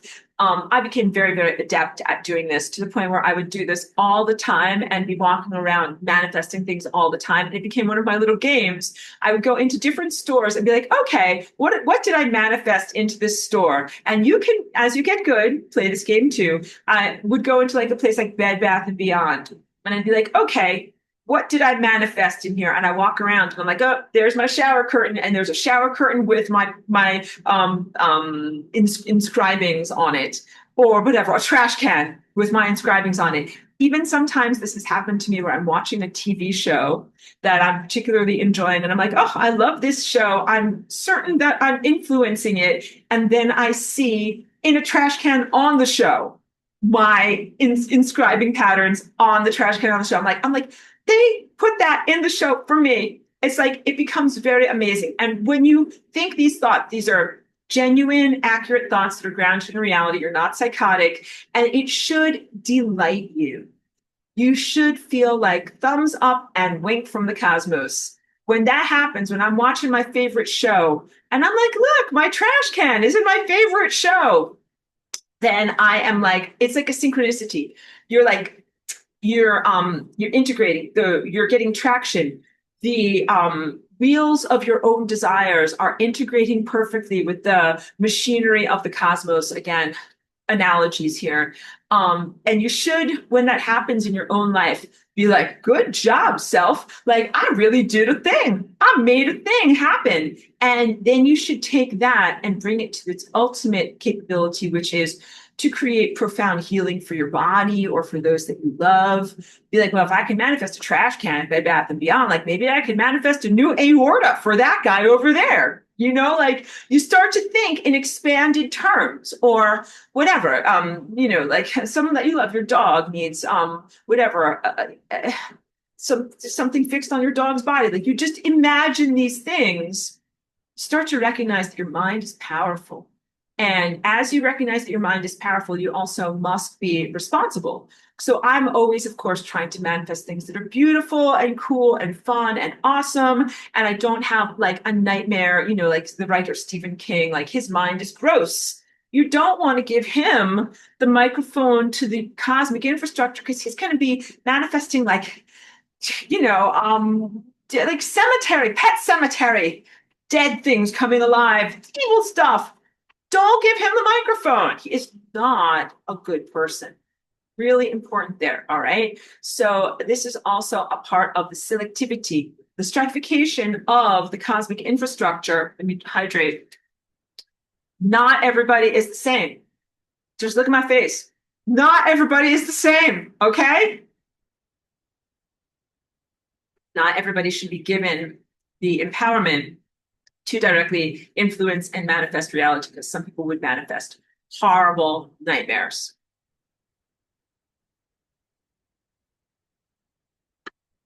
All right.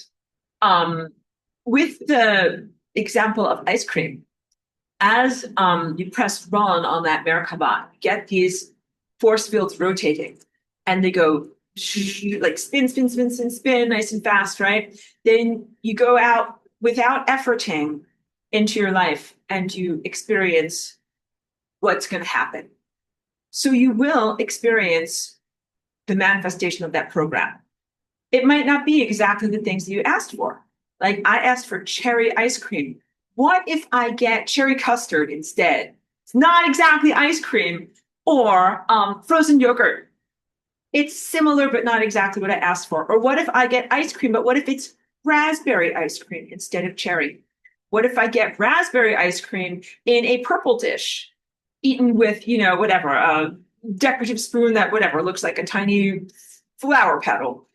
It's not exactly what I asked for, but it's pretty close.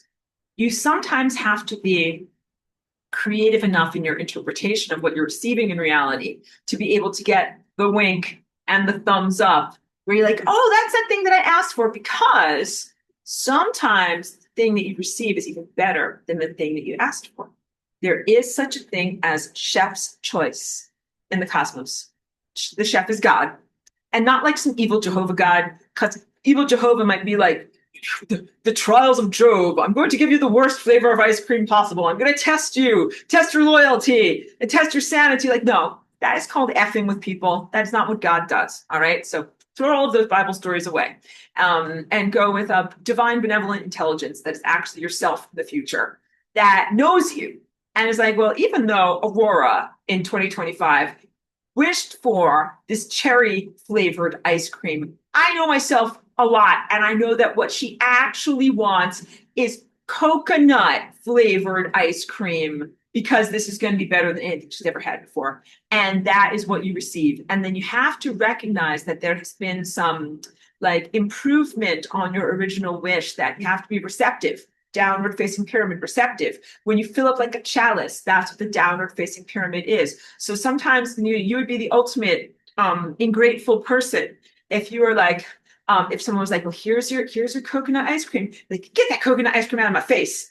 I want cherry ice cream or nothing else. Like, you would miss out on a lot of good stuff. So you have to be open, you have to be flexible and receptive to the collaboration that is happening between yourself and time.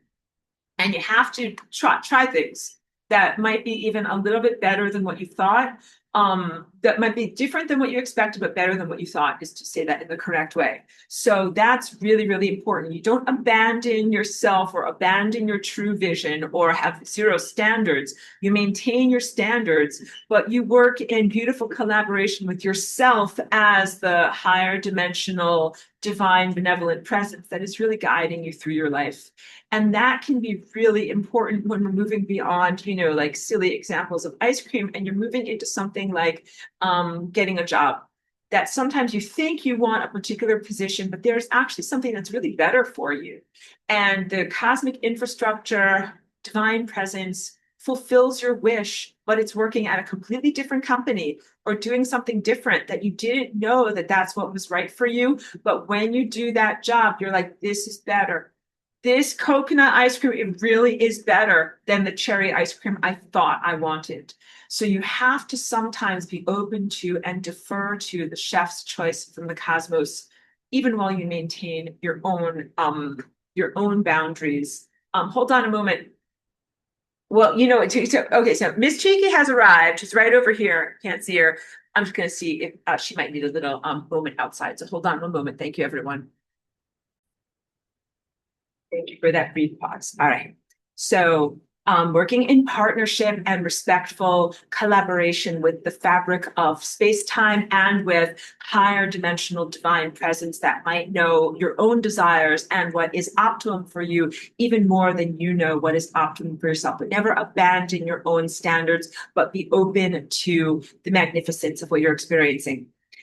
This second stage of learning, I mentioned this moves from toddlerhood through adolescence. That means like when you're a tiny child, you can't really propel yourself. You have to learn how to walk.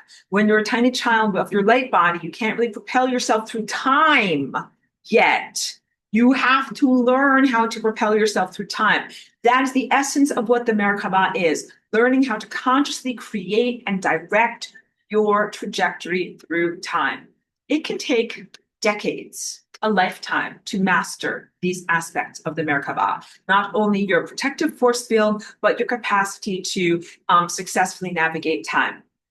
Please know that for many, many years, the manifestation was slower than it is now. So if you made a wish for ice cream, it might have taken you 5 years to actually receive the ice cream.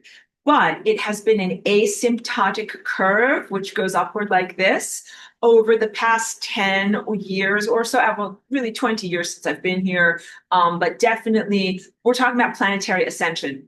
The rate of manifestation, the amount of time it takes from the time that you have an impetus and an inner motivation of your passions to what you actually see manifested around you has become shorter and shorter. So let's use as an example, like creating a business or building your dream house. That's the type of thing that used to take between 25 and 50 years, 50, a whole lifetime.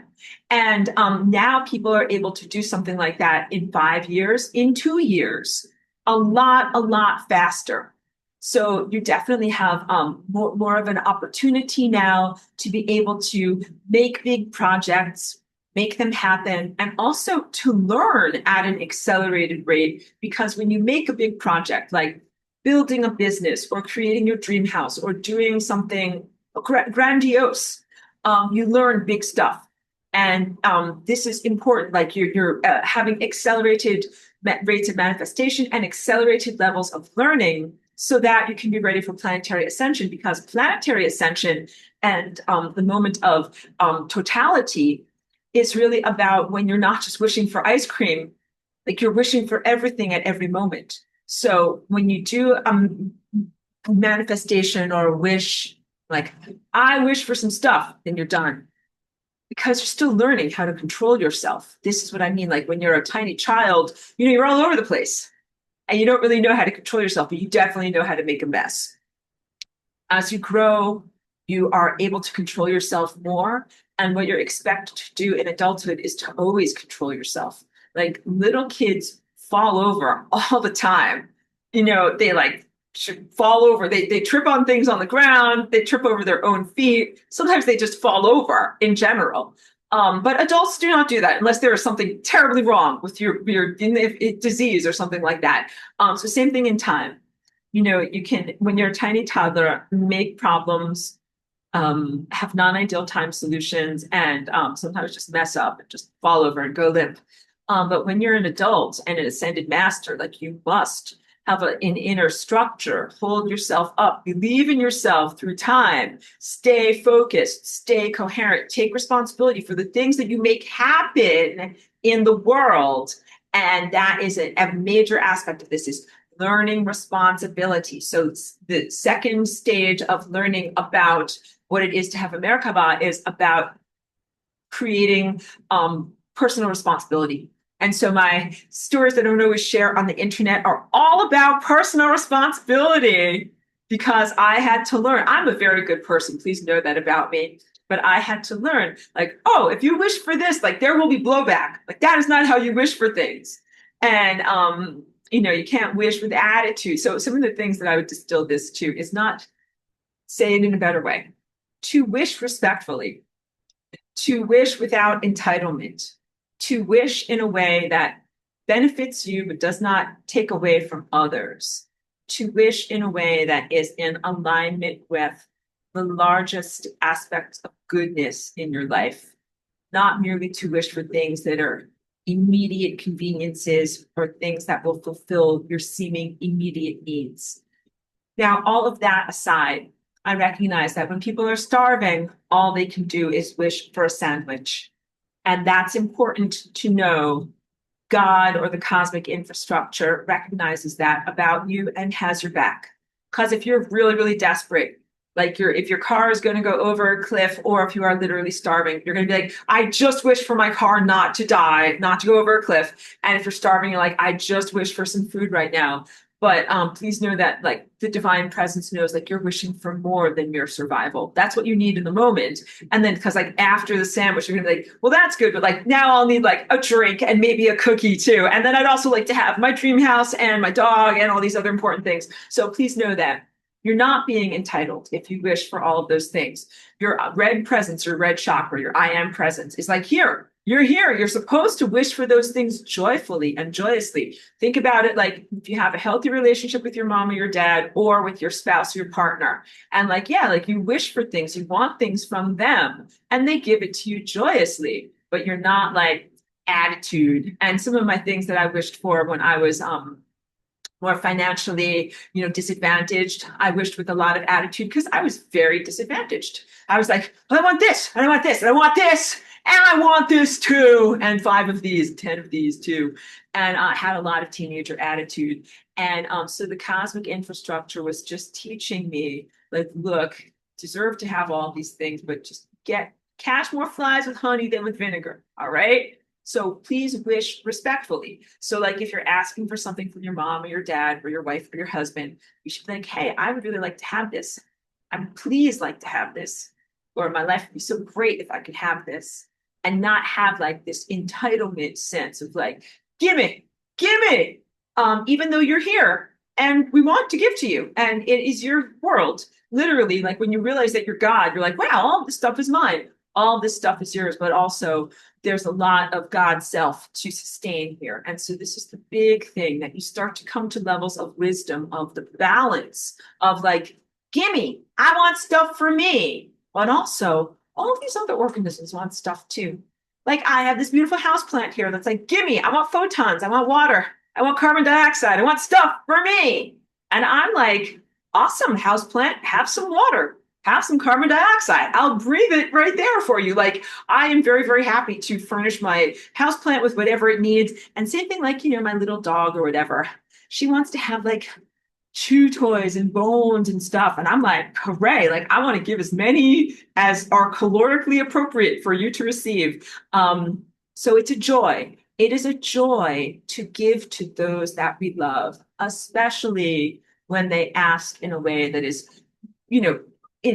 responsible and celebratory and respectful. But it's not that much fun to give to someone if they are entitled or corrosive or, ungrateful or other things like that. So just please know, like the attitude of gratitude does really go a long way in both your human dynamics, your ecosystem of alive consciousnesses in your world, like the other plants and animals that you exist with, and also time, the larger cosmic infrastructure, that all of those things, you get more flies with honey than with vinegar. I don't know if your grandmother ever told you that. But so, an aphorism, an old fashioned saying of like, yes, asking in a nice way, you will receive more than if you ask in a not nice way. All right. Now let's move into most important stuff, because this is the complete strudel recipe a la Aurora, how to travel interdimensionally. So please, the recipe is first spend between like 1 and 75 years mastering stages 1 and 2 to be able to do those things effectively. Then, when you're ready, you can use the Merkaba for interdimensional travel. And this is similar to flying rainbow lasagna, but not exactly the same. Because what you're going to do is rearrange the fabric of reality using your perception in order to go into a higher dimensional reality state. You're going to begin with the same exact ingredients of the recipe, which is basically 2 pyramids, 1 star tetrahedron. And what you're going to do is rearrange it into an octahedron. In the facets of these polygons, you're going to go from something that is shaped like this into something that is shaped like this. And watch how this little guy moves. This little guy is going to move to the side like that. All right. So now bottom of the pyramid is shaped like a square. And the most important thing you can know about that maneuver is that you are able to create up here a 90-degree angle. So these angles within the equilateral triangle are all 60 degrees. And when you have the pyramid shape, the traditional tetrahedron, like this, you have only 60-degree angles.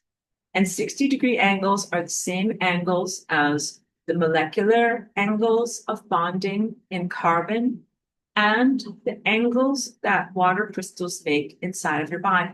So there's a lot of truth of the 60-degree angle and its foundational truth in the formfulness of creating a physical body.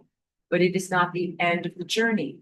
In order to transcend physicality and go into a higher dimensional state, you must add the capacity to do not only 60-degree angles, but to do a 90-degree angle.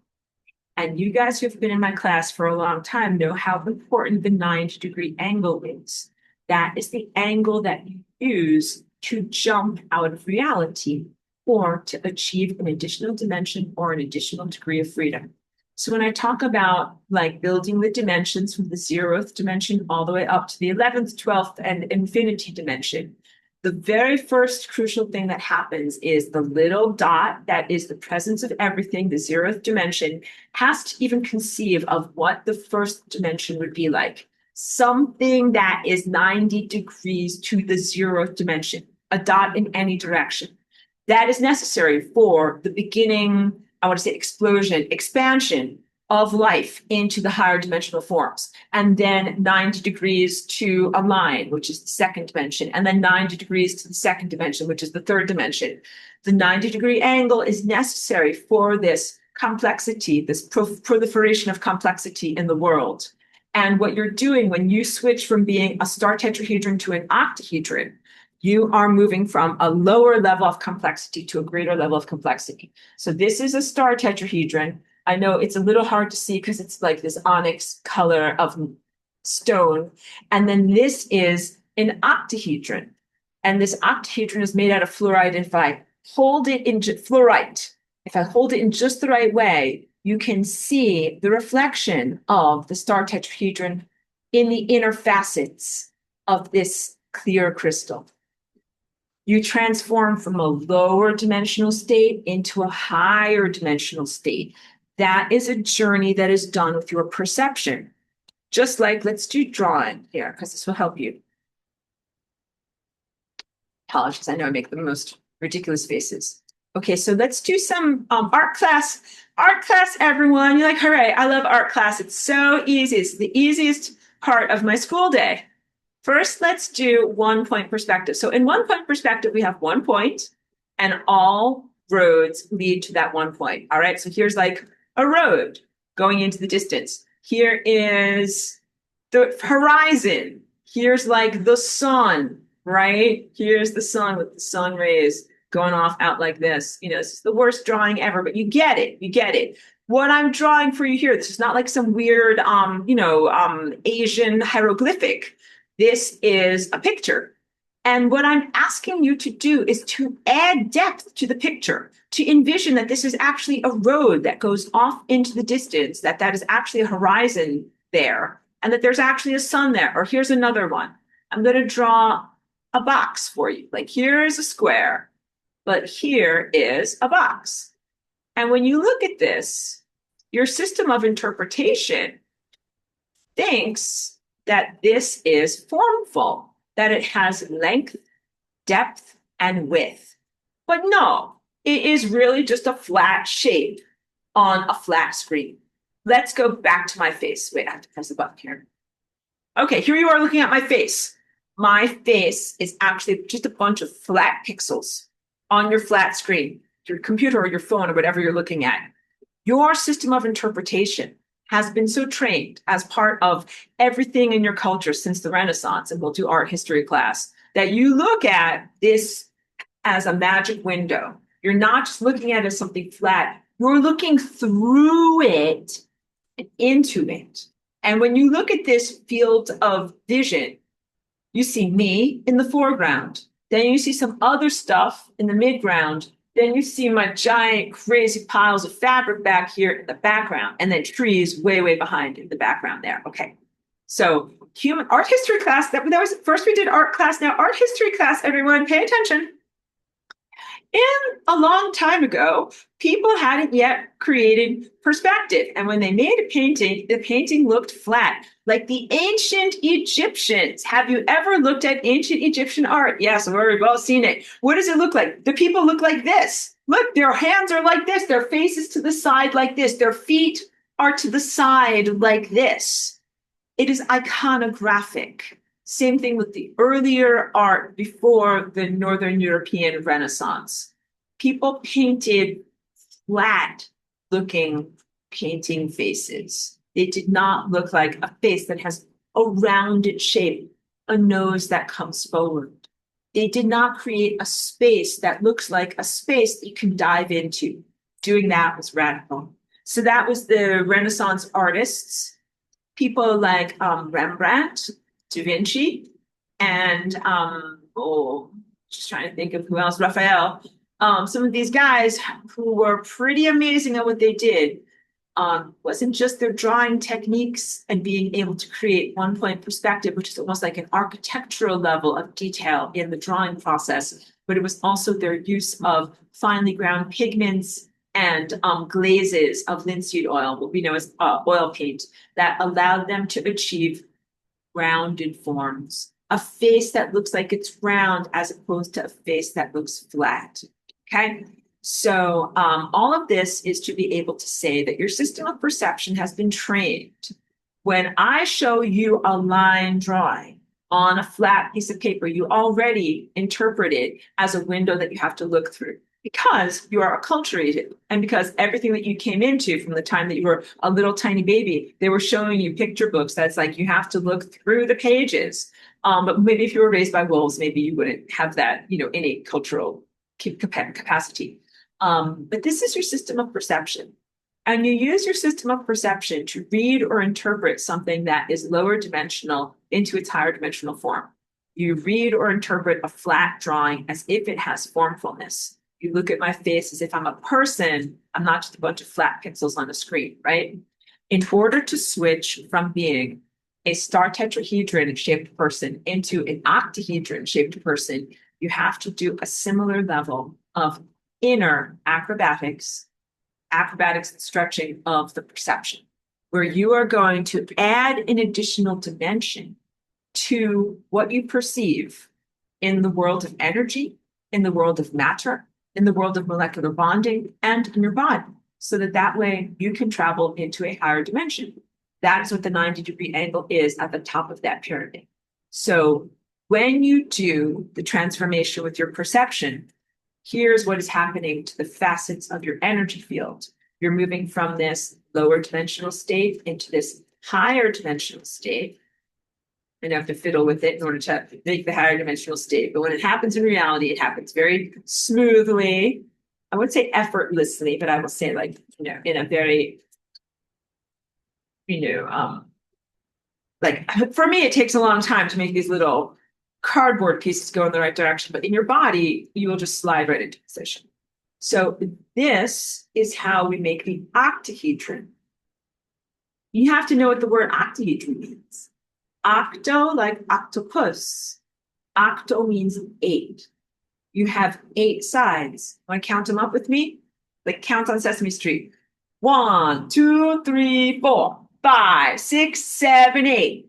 8-sided octahedron. These two pyramids go base to base like this. They're glued together like this, and that's what the octahedron is made. So let's draw it for you. This piece of wonderful drawing over here. All right, get that annotation. Get a color that you can see. Let's just try it out. Can't really see that color. I'm already getting upset. Don't get upset. Can do it. Let's choose a color you can see. Here we go. Okay, so first of all, what people call the, Star of David or the symbol of Israel is this simple, upward facing triangle, downward facing triangle. That is a simplified line drawing. It is not only for Israelis and it's not only for Jewish people, it's for all of us. When we are transforming the star tetrahedron into an octahedron, we're going to connect this vertex or pointy area to this vertex, this one to this one, and then we're going to connect this vertex to the upward pyramid here, and this vertex over here, and then this one over here to this one over here. And now let's add a couple of more lines that can really see what's going on. I'll make some different colors. This line is important. This line is important because what I just drew was that windshield in front of your face. You see how that's like a windshield in front of this lady's face? All right. And that's pretty good. Now let me get one more color. Okay, good. So now let's look at the formation of these faces, these facets. You have this one where I'm coloring that is in front of the person, like a windshield. That's 1. Here's another one, 2. Here's another one, 3. All right. Now let's count. There's one more in the back that you can't see because it's in the back over here. That's 4. That's 1, 2, 3, 4. Now let's look at the bottom over here. This is one face. That's 1. And let's count 2 and 3. Can't see it to the left and right. And then there's 4 is in the back. Can't see it because it's all the way in the back. But what you've done is rearrange the same ingredients as the star tetrahedron into an octahedron. And when you do that, I don't know if you guys have ever looked at an optical illusion where you're like, well, when I look at it one way, I see it like this, but I look at it another way, I see it like this. Like you're not erasing the lines of the optical illusion. You're not changing it on a molecular level. You're not cutting it with scissors. What is changing is you, your eyes and brain and consciousness are changing. And that is the essence of what optical illusions are. When you make this journey from a star tetrahedron to an octahedron, you are transforming your view and your interpretive filter or filter of interpretation through which you perceive the raw waveform essence of reality. And you interpret reality in a different way. This is an incredibly powerful thing to do. And I teach it to you in the same way that I teach, like, if you were going to get driving lessons to drive a car, this is an incredible responsibility. So when you're an adolescent, maybe you get a skateboard or a bicycle, you're able to get around town, but it's not the same as driving a car. Like you cannot go on the highway. You cannot go every place. And you don't need to have gas and car insurance and all of those things. Like you're an adolescent, you get those as incremental levels that allow you to be more powerful than a toddler, but you still can't go everywhere. Getting your driver's license is a big deal. It's a rite of passage. It's what allows you to be able to travel much further and really become an adult within your community. And it's the same thing when you get that octahedron of your Merkaba around you, it makes it possible for you to truly travel interdimensionally. So for people who have had skepticism, because like, well, the star tetrahedron is straight leg geometry, and I think it's hijacked, and I think the flower of light was hijacked, and all these things just feel like running on the hamster wheel, not getting anywhere. It's because if you only knew parts 1 and 2, you would be stuck. You'd be like, well, I can create an immune system, big deal. And then I can do some wish making. I can wish for ice cream, big deal. It's not the same as being able to fly to another dimension. And it's truthful.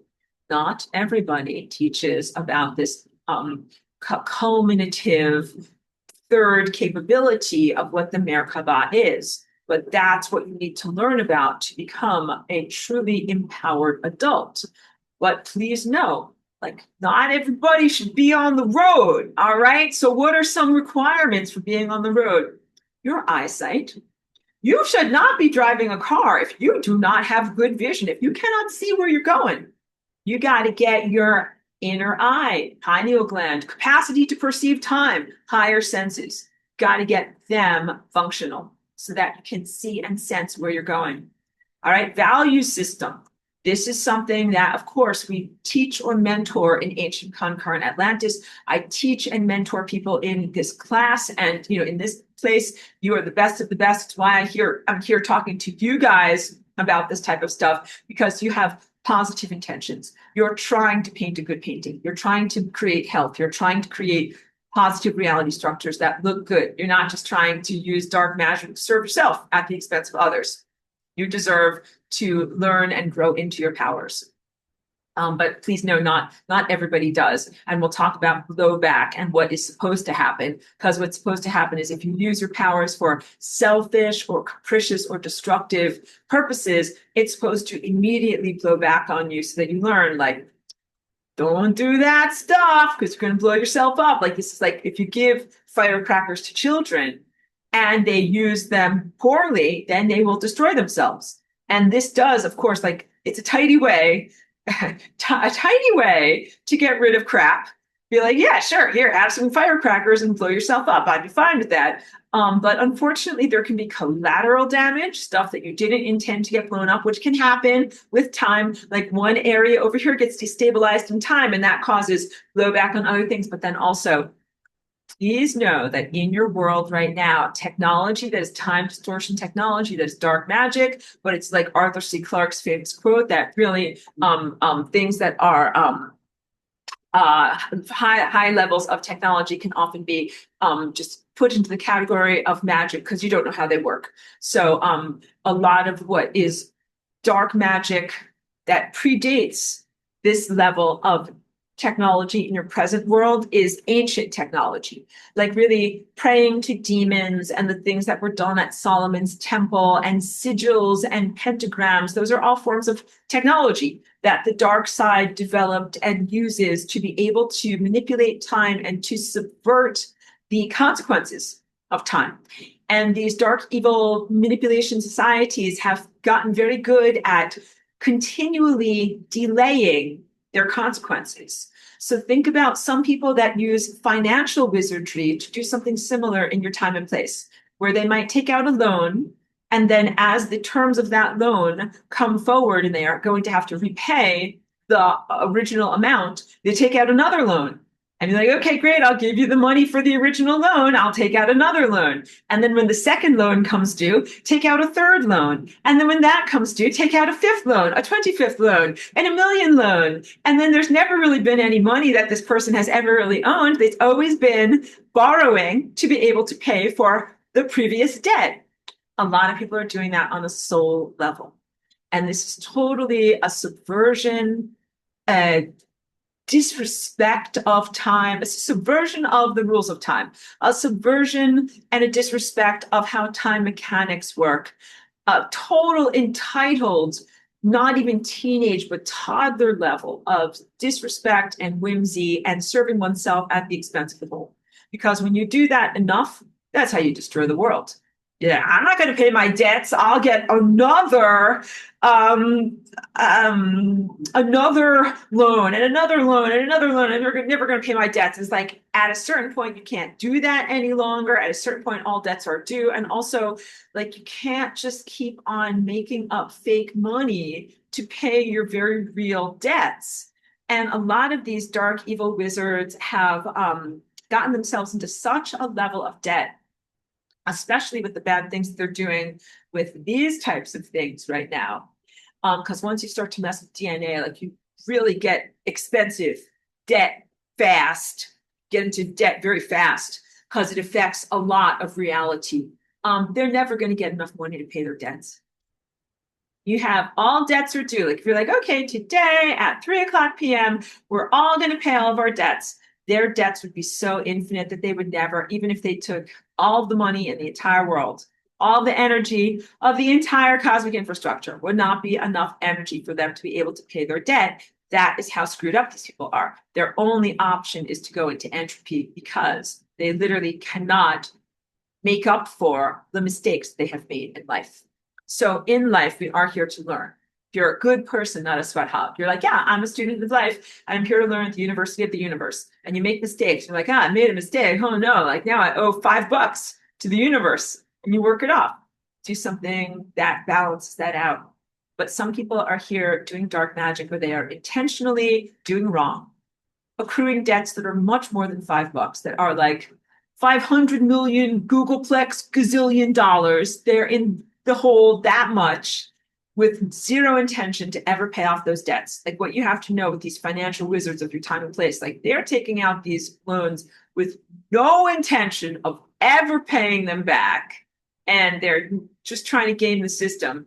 And same thing with those who have done really, really harmful things. Like, let's say you invented some kind of a tiny thing that would go inside of a lot of people and hurt and kill a lot of people.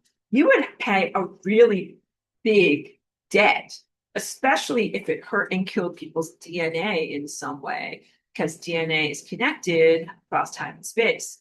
And if you did something like that and you were a scientist who made that kind of stuff, you would be considered like effed up a lot. You effed up in a giant level. And there is not enough energy to be able to pay your debt. Like, your mistake is so big, there's no way to fix that mistake. And some of these people that have done that are never going to pay their debt. And they're always going to be like, well, let's just push it down the road. And this is also what a lot of nation states do. So if you look at, like, the United States, where I live, they're like, oh, yes, we have 37 trillion in debt for this year.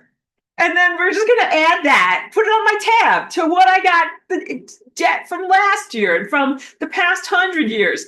And we're all like going along, living our lives, driving our car, drinking our coffee. And everyone's like, yep, that's just normal. You just keep on going further and further into debt. Never a consideration that, like, Maybe there is a limit.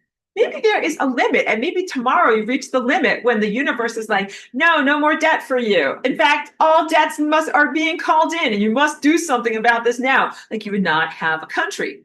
Please take that very seriously of what I'm saying, because that is exactly what is happening, not only with the United States, but also with China, also with Russia, also with so many of these completely imbalanced, um, not fictional, but like not grounded in reality, um, um, um, economies. The economies are so badly in debt that there's really not enough resources to bring any of these countries out of debt. Even if you've got every single piece of gold on the entire planet, there's not enough money to be able to rectify these debts. So everyone is like, well, we can't rectify these debts. So it's just more debt, more debt. In fact, I think it's time to restructure the debt. In fact, I think it's time for a new world war, and we're going to have to do this and that, and we're going to revalue gold. We're going to do all this. That is financial wizardry. Hold on. And of course, it's very fake, not real. It's just manufacturing more fake supposed band-aids to fix things for the band-aids of the past 100 years. Like, you're not going to have that anymore. Just please know that's literally the cosmic moment that you're in. It's going to unfold as giant transformation events over the next 6 to 8 weeks. Your world, be mindful of that. You have to have a good value system for everything that you're doing with the Merkaba. And really, the value system is something that I feel is innate to who you are as people, as souls, and the character of who you are. And I don't even think that it's something that can be indoctrinated into you. I really do think it is something that is innate to who you are. So as I've come here into this world, I've been here for over 20 years, I have invited into my presence those of you who have these good values. And I encourage you in your good values, and I teach and mentor you in these values. But I propose that you are all innately generous, innately good, innately self-responsible, and that you are worthy of learning about how to do the Merkaba. And the ones who are evil, who evade responsibility, and who are inherently disastrous and, intending catastrophe in everything that they do, not only do I not invite them to my class to learn from me, but they must actively be disempowered. And I do that all the time. So I've become cosmic law enforcement because I'm kind of like, who made a mess over here? And I'm like, this person made a mess and they have no intention of cleaning it up. They just continually indebt themselves. They can't get any more debt. And that's fair, but they get cut off. No more soup for you. No more magic for you. No more twisting and distorting things. And you guys have to comprehend, like, some of the magic that happens is the magic of like creating a world war by nation states. All of these people who are sacrificed in the world war are then used to uphold more fake economy activities and push the moment of truth down the road. Like, you've already experienced enough of that in the 20th century and early 21st century. You are not required to experience more of that going forward. So this is a very positive moment of rectification. So this speaks to how come bad people didn't all get their blowback over the past 100,000 or 200 or 500,000 years, or however long they've been kicking can down the road, that they've been using technology to prevent it. And now we're finally at the moment where no more using technology to prevent evil ones from getting what they deserve. They get what they deserve, and what they deserve is basically entropy, because they can't pay their debts. And what happens is they go into a non-being state because there is not enough energy to be able to sustain them in the level of reality that we're going into. All right, so let's talk about when you get your driver's license. First of all, you have to have driver's school. If you guys did that when you were a teenager, but you have to go and like learn like what's the gas, what's the brake, how do you parallel park? That's the bane of some people's existence, right? How to drive safely. Have to learn what the signals mean so that you know how to navigate where you're going. And also, you have to have your safety belt. And you also, before you get in the car, like if I was your mom and I was teaching you how to drive, I would teach you all of those things. But then before you got in the car to go anywhere, I would be like, check the gas gauge. Do you have gas in the tank? Do you have enough gas to be able to get where you're going and get back home? These are basic safety issues when you're doing your Merkaba. And I would also make sure as your mom, I'm like, do you know where you're going? Like, do you know what street address you're going to? Do you have a map to follow or something? So that way you're not going to get lost. As your mom, I would also make sure, like, don't go to bad neighborhoods. Like, so and so is not a safe place to go. Do not drive to Times Square in New York City. That is not a safe place to go. Don't drive to the worst area of town. And also, wherever you drive, when you get to your destination, lock your car doors. You don't leave the engine running with the keys in the ignition and the door open. Your car will get stolen. All right. And then, so a lot of the same lessons apply when I'm teaching you about the final levels of being an interdimensional traveler with your Merkaba. You must make sure, first of all, you have enough gas in your car. That's the level of unconditional love to propel you to your destination and back, or safely to your destination if it is a one-way journey. All right. What you don't want to do is run out of gas halfway there. You also want to make sure that you know your destination. So you can't just be like, I think I'll just go drive around aimlessly. You can't do that with your Merkaba either. Just be like, I think I'll just like fly around the astrals. You know something? The astral is not a good neighborhood, or the lower astral. Like if you go there, you will meet pimps, chuds, weirdos, drug addicts. It's like going to Times Square. All right. You'll get exploited. You'll get stolen from, pickpocketed, meet the very worst. When I lived in Woodstock, I used to use the example of like the bus station in town. Woodstock is actually a pretty cool town. There's some famous people that live there. David Bowie used to live there. I never met him when he lived there. We're in different social circles. But someone that I know did at one point meet David Bowie when they were sitting on the bench at the bus station in the center of town.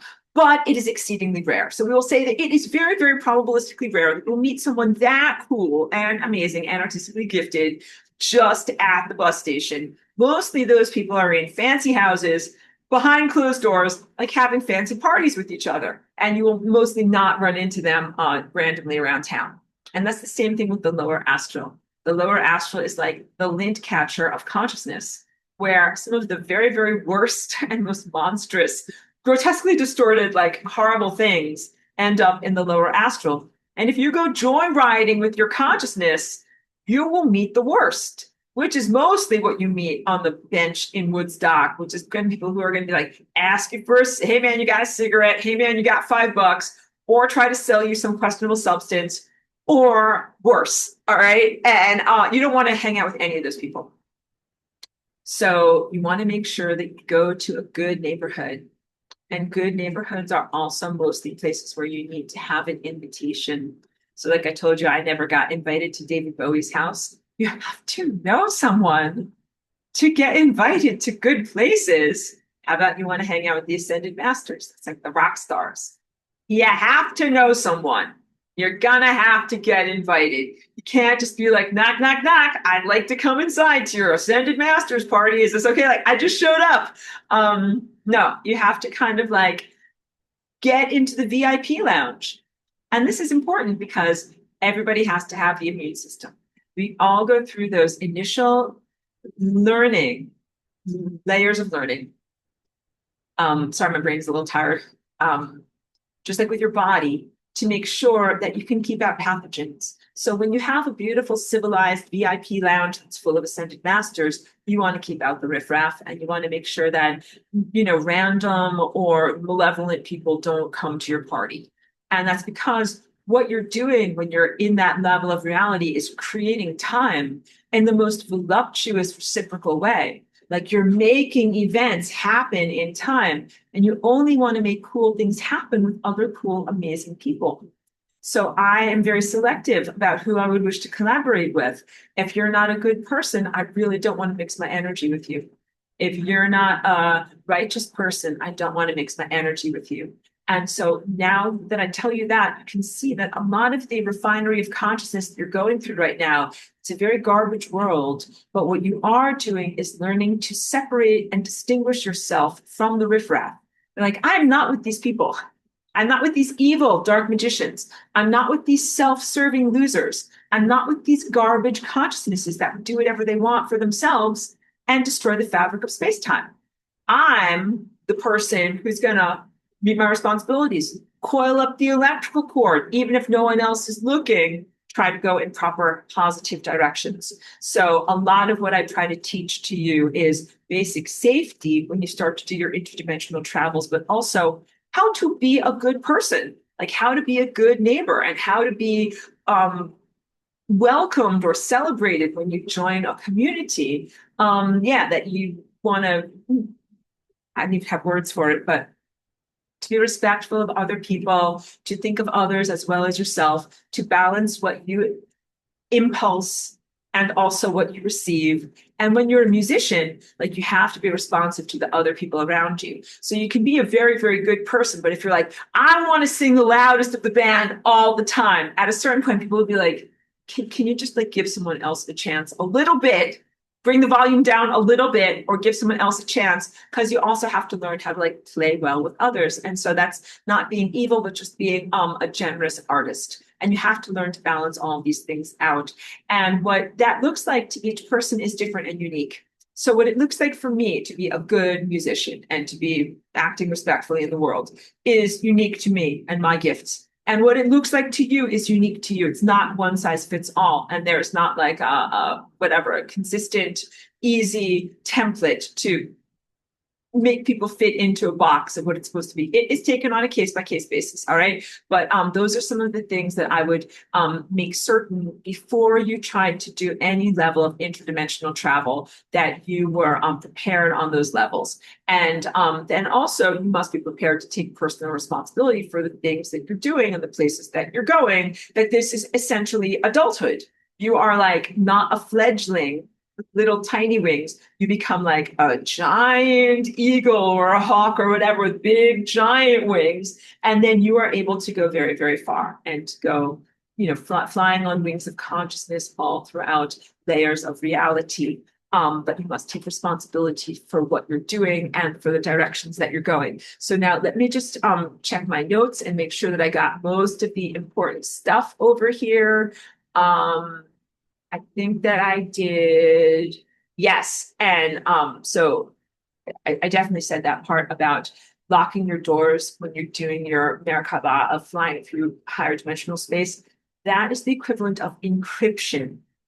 And that means that your DNA and your energy field should only be accessed by you, never hijacked by anything else. So no parasites, no consciousness invaders, no dark magicians, and no evil time society, like the impulses of unresolved consciousness that are going up and down the DNA highways. Must encrypt your personal self-expression so that you take responsibility for what you're creating and no one else is creating or influencing the world through you and through what you're doing. Okay, so questions, comments, and anything else I can possibly share with you about this. Mary Ellen says, is this the same as Kundalini rising, but not consciously making the movements? It is only mildly related. So Kundalini is a word that, of course, comes from the area of Asia as a place where they held some of the fragments of truth of what the Merkaba is, and they have some knowledge of spirituality. Kundalini is described as a spontaneous or cultivated awakening or energizing of the energy that begins at the base of the spine. That's in the area like, in your pelvis or like directly above your, like the crest of your hip bones, your back. And it goes up your spine, and then it does connect to your pineal gland, which is your projector of reality, and also to your DNA. So some people also equate Kundalini with various forms of sexual practices, either done on their own or with a partner.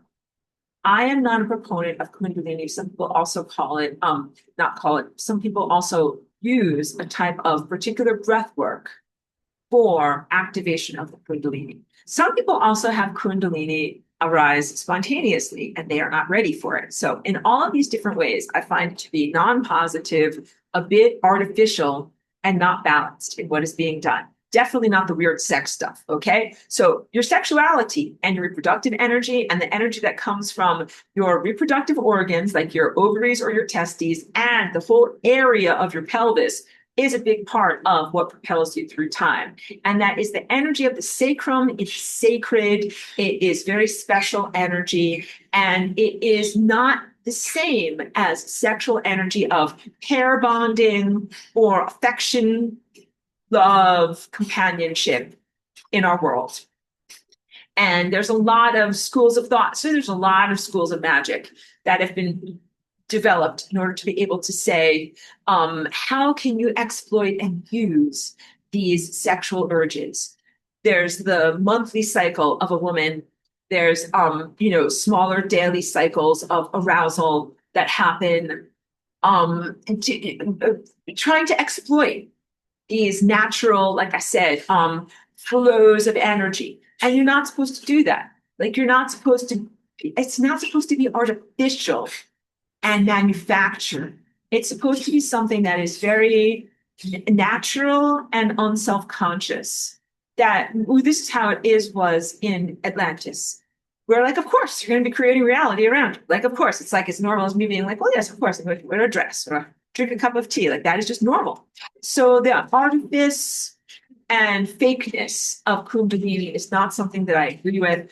First of all, that breath work and most breath work that is done with hyperventilation, I do not agree with. It's just a way of changing brain chemistry by breathing in a way that is very unnatural. And I don't do it because also that's why, for the same reason, I don't take substances. Like, because I'm trying to help my brain chemistry, not imbalance my brain chemistry, but just imbalancing your brain chemistry is not the same as becoming an ascended master. Like you will feel weird and lightheaded, but that is not the same as having an innate and conscious connection to creating in time. Sexuality can and should be used for creating events that you're passionate about in time, but it should not be exploited. And this is the big thing, like dark magic and prostitution exploit sexuality. And it's very much quid pro quo, a thing for a thing, orgasm to receive and get something that you want, and that is not respected. You're not supposed to use orgasm to try to get a thing that you want. And in fact, when you're doing your manifestation, although you want to get a thing, it's actually not that respectful to be like, I want to get a thing. Although it's okay, like you're hungry, you want a sandwich, I know that. But really, you don't want a thing. What you really want is freedom. And I want you to know this, those who are in this class. Do not actually want a thing. You think that you want a dress. I want to manifest a dress. You don't. What you really want is freedom. All the things that you think you want, what it really boils down to is you want freedom and do not want material items. But we look at material items from the materialistic viewpoint as something that will give us freedom. So when you are pure consciousness, the journey of using the Merkaba is actually a journey of refining your consciousness and figuring out that you're pure consciousness and what is important to you as pure consciousness. So as pure consciousness, do you want to get like a bar of gold? That's materialism. You're like, oh, I'll get some gold. And then the gold will set me free. Gold will not set me free.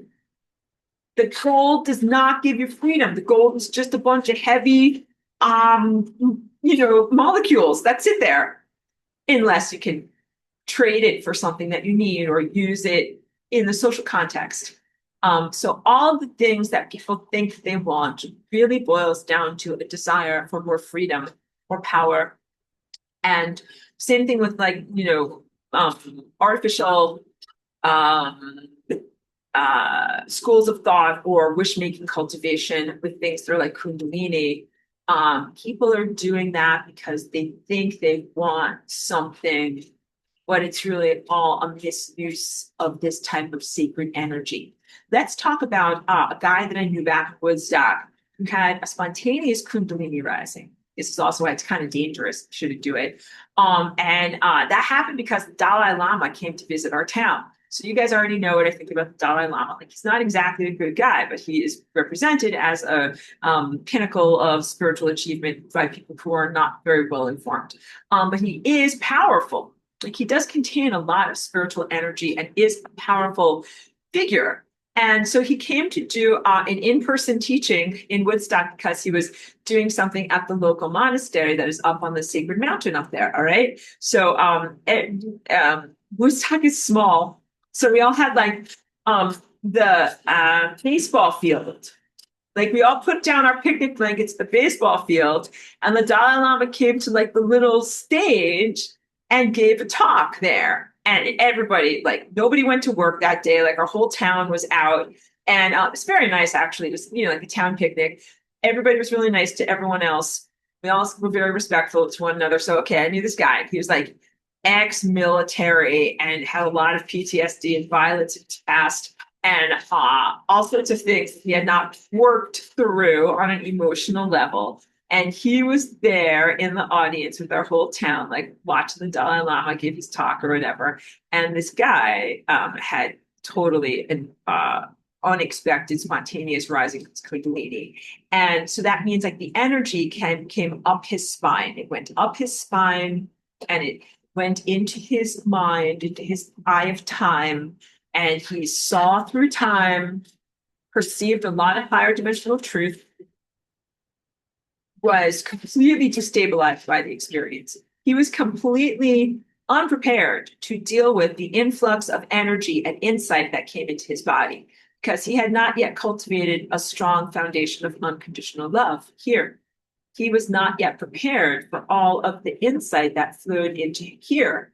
So he got a ton of information, was really imbalanced by it. And then I knew him in the years after that, because I knew him before that too, but not like as a best friend, but just knew him around town. But he was so destabilized after that. Like he was not connected to reality, reading a lot of books about sacred geometry, really delving into spiritual teachings and all these different things. And he had gotten like, a vision of something that was real, but not, it was all energy out of context. It was all out of place. Like imagine if you read a PhD book when you're in kindergarten and you never get any of the intervening steps up to that book. Like you got a lot of information, but like not in a way that was a solid foundation to be able to make good use of it. So all of that influx of energy really just destabilized him. I think it burned out some stuff in his brain instead of vivifying him and making him have more longevity. I think that it degraded, corroded, and took him out of life and made his life worse instead of better. So none of that is what real spiritual development is supposed to feel like. Just like when you do real athletic development, like your joints are supposed to get stronger, not weaker. So whatever you're doing, like if you're doing some kind of an exercise that like destroys your shoulders, like stop doing it because you're not supposed to do that. You are really supposed to become stronger and keep going, not destroy yourself so that you can never, lift weights again or whatever. So some of these types, like that guy, he didn't sit there and say, that he was going to have this experience. It happened because he was in the presence of someone who had a very powerful spiritual light. But some people do things with either sexual cultivation exercises and or breath work, and that's what Kundalini is. And it is not advisable. It is not advisable. It is artificial and not necessarily something that is sustainable and not necessarily something that's going to bring someone in the correct direction for their consciousness and for their soul and in a way that contributes towards the spiritual community. Because when you do spiritual transformation in the correct way, your life gets better, your body gets healthier, and your whole entire family and community benefits from it. So this guy, his body got not as healthy. He kind of looked more gaunt and thin and not muscular. And his family kind of fell apart. And he lost his job and didn't do good things in the world as a result of this spiritual destabilization. And none of that is what's supposed to happen.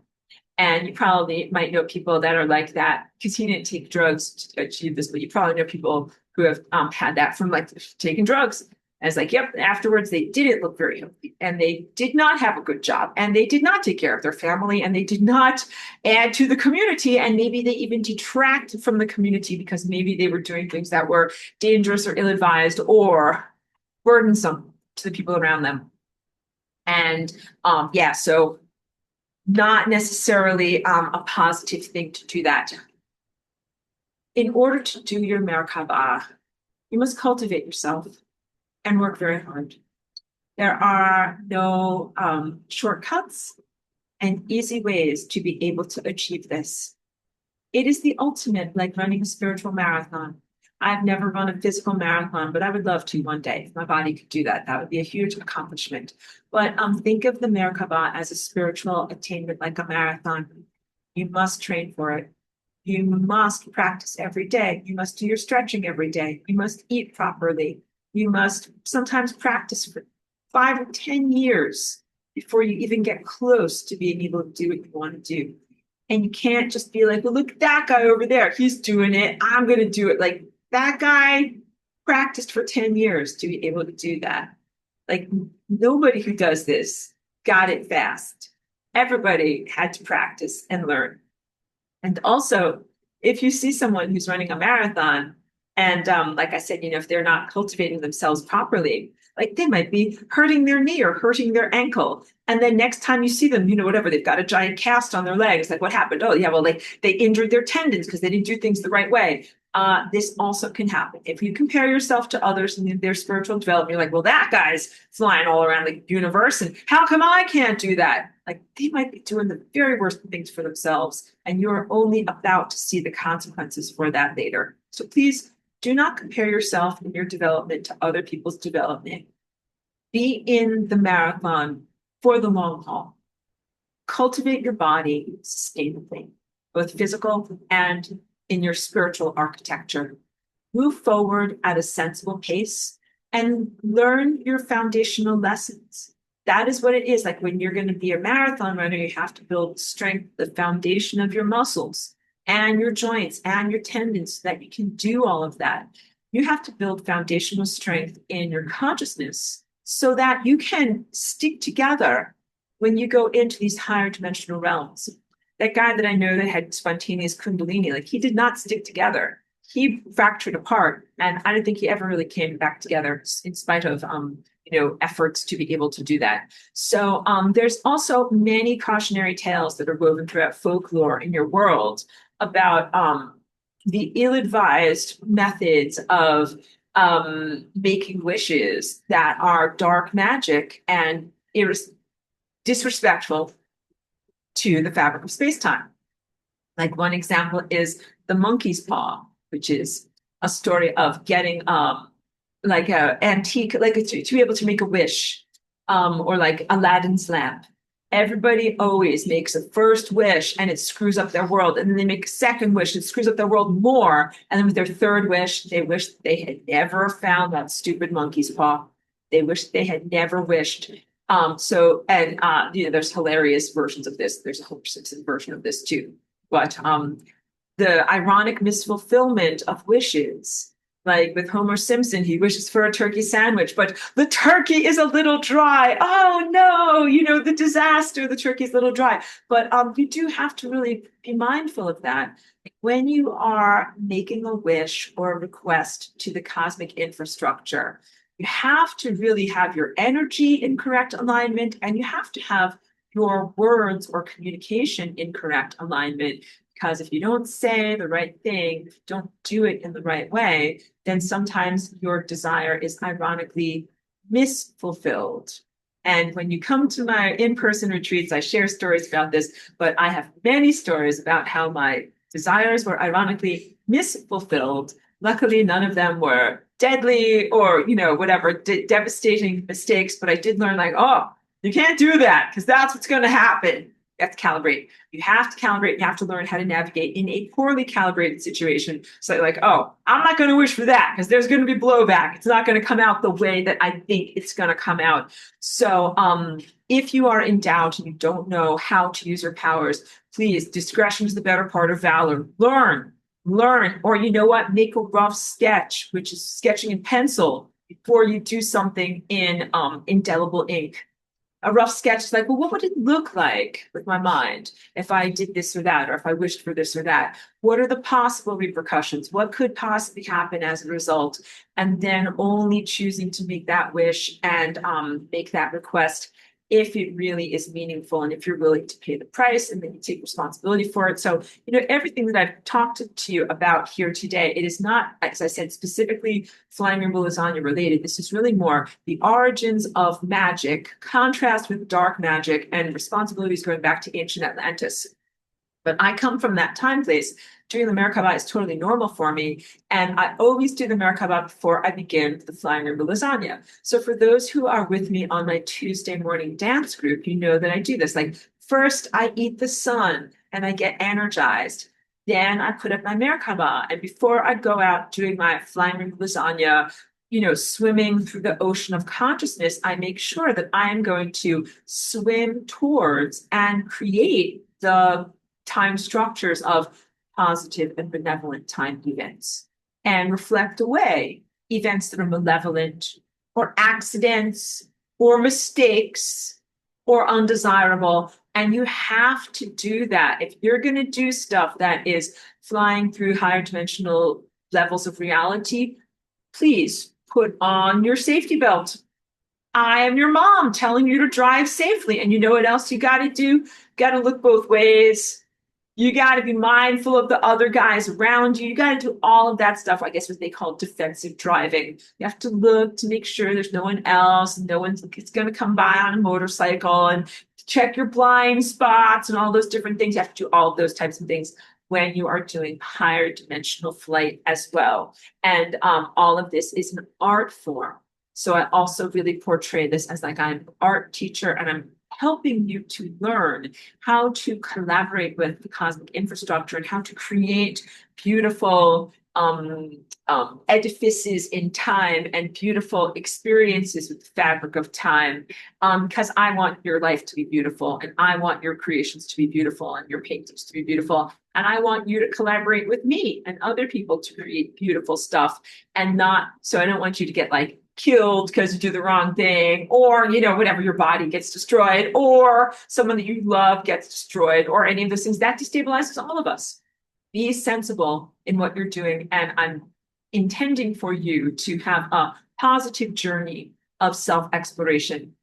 To characterize all of this too, when I have been corrected by the cosmic infrastructure, it's been positive. Like, I didn't get smashed down into 10 million pieces. I got the message gently.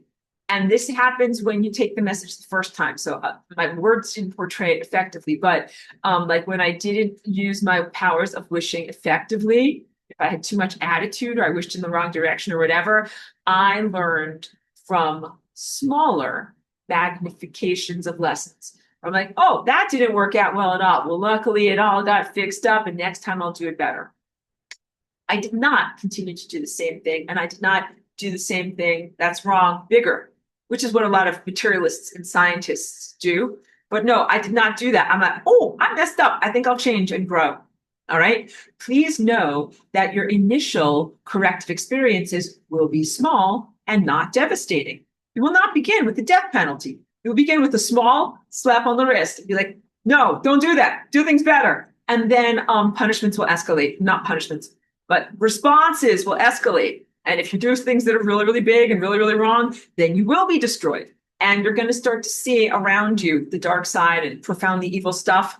It's going to get destroyed because they've been doing things wrong for millennia. They don't want to grow. They don't want to change. And they have not responded to the smaller corrective experiences. But in your own life, as you're coming into maturation and exploring your power in the world, please know that if you're a good person and you get a negative critique of what you've done, like if you didn't do something respectfully or well, just take the hint and then do better. And that is the best of what any of us can do. So I admit, like, I have made mistakes in my life, hilarious mistakes, and we can all laugh about them. But what did I do? I did better. And that's the most important thing, because like you're a tiny toddler, Like you're going to spill the milk all over. Someone's going to have to clean it up, but then be like, I'm sorry, I'll do better next time. And that's what you do. And I have clearly grown from the person that I was back in Woodstock and the feeling states that I had back then. And if I can tell you the ways in which I've matured, because I came here as a good person, I'm still a good person, but what I used to feel was like this.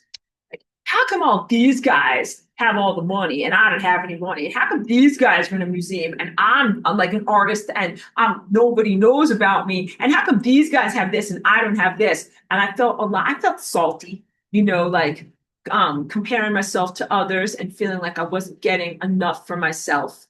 And the non-salty version of that is to say, I wish to experience good stuff at the banquet of life. And that's fair. But don't try not to compare yourself to others, because you know what I also learned? Some of the people that have stuff in life have done bad stuff in order to get their stuff. And I don't want to, I didn't used to know like how corrupt the world of museums and art galleries were. And I thought that you just got to be in a museum if you are the best artist. And now I know some artists are in a museum because they've done sexual favors for another person or blackmail or other unsavory activities. And I'm like, yo, you know something? I don't want to do any of those things. So I don't want to participate in that level of reality. So I'm not participating in those things over there.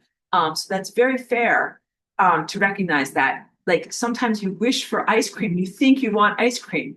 Don't want ice cream. Because people do bad things to get ice cream.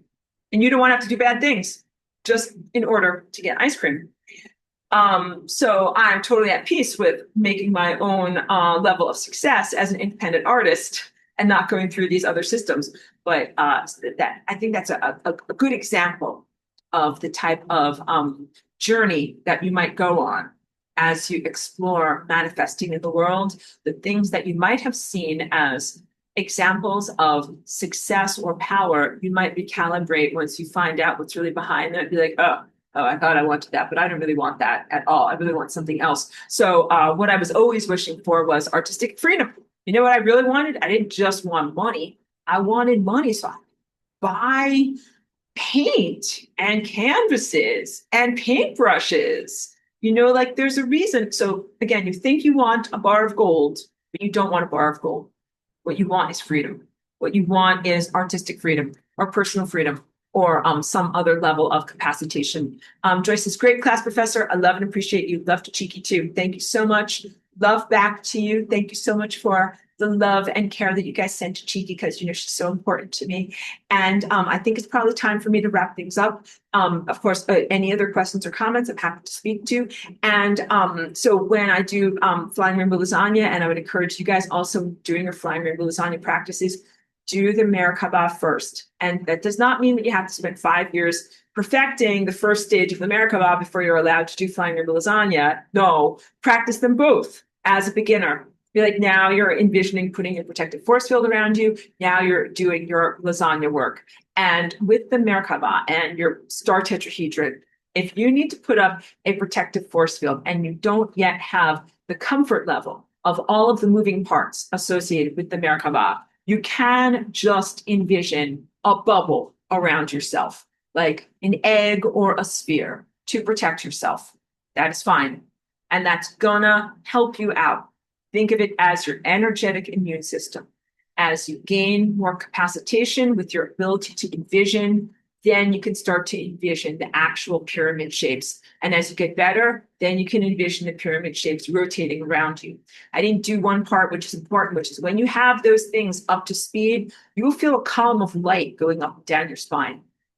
That's how you know you're like clicked into position. So these are feeling states. Like if I was teaching you as a little baby, like, well, here's how you're going to learn how to walk. Like first you have to put your left foot down, then your right foot down, then your left foot down, your right foot down. At a certain point, like you internalize these and you have your sense of balance. So you don't always have to be thinking like left foot, right foot, left foot, right foot. But when you begin with the Merkaba, you might not yet have your sense of energetic equilibrium. It might take you a long time to be able to master that. But at a certain point, it's a feeling state. And this is what it is like in ancient conquered Atlantis. Like you're a beginner and you manage to internalize and perfect this. And then with your Merkaba, you're able to, that's like the foundation and the beginning of everything that you do moving forward. And if you want to know like what's going on with our Merkaba in Atlantis, we are deflecting the hot bacon grease and broken glass of a very, very bad situation, and we're making it through. And it doesn't mean bad stuff isn't happening to us. We are in a complete SHIT show. Very bad things are happening. And the Merkaba that we have around ourselves, around our whole planet, is helping us to navigate the worst situation and come out on the best timelines we can come out upon. So again, Merkaba helps you to navigate situations that are perilous, and you come out intact, and you're able to heal from or avoid injury of the things that have happened. But it doesn't mean that bad things won't happen to you. So don't blame yourself. You're like, I guess my Merkaba wasn't good enough if this happened. Like, no, don't think of it like that. Like my Merkaba was good enough when the bacon grease incident happened. It protected me so that way I wasn't devastated. And look at us. Like, we have our free will. We are not in the cosmic toilet, swirling downward. We have the capacity to rectify what has happened in ancient concurrent Atlantis and ascend from where we are now and move onward into very beautiful and expansive levels of reality. So you have not lost everything, even though there's a lot of trauma surrounding the impending or previous catastrophe of Atlantis. Please know, like, you have been navigating an unimaginable bad situation, not just on our planet, in a lot of other ways too. And doing pretty amazing if you still have your soul and if you're still intact. Suzuka says, thank you, Aurora, you're so very welcome. And Lisa says, thank you, love to you and Cheeky, just want freedom. Exactly. Thank you so much for that, Lisa. And this is also what I emphasize to all of us. The thing that is worth the most, more than gold, more than any materialistic aspect, is consciousness freedom. And consciousness freedom is a totality state in our whole entire galaxy and multiple layers of reality. And that's why I'm here doing this work, because there's so much garbage that you're not really free. Don't really have freedom if there's garbage and malevolence and dark magic everywhere. So there's a huge cosmic law enforcement activity right now, cleaning house, entropizing, and clearing out stuff that's not supposed to be here so that you can genuinely be free. When we did all of this work in ancient concurrent Atlantis, yes, you got to fly to all sorts of cool, amazing places, have the most amazing experiences with spiritual rock stars at the level of David Bowie and beyond. I don't know what you feel about him as a person, but you meet the best people and the most amazing experiences.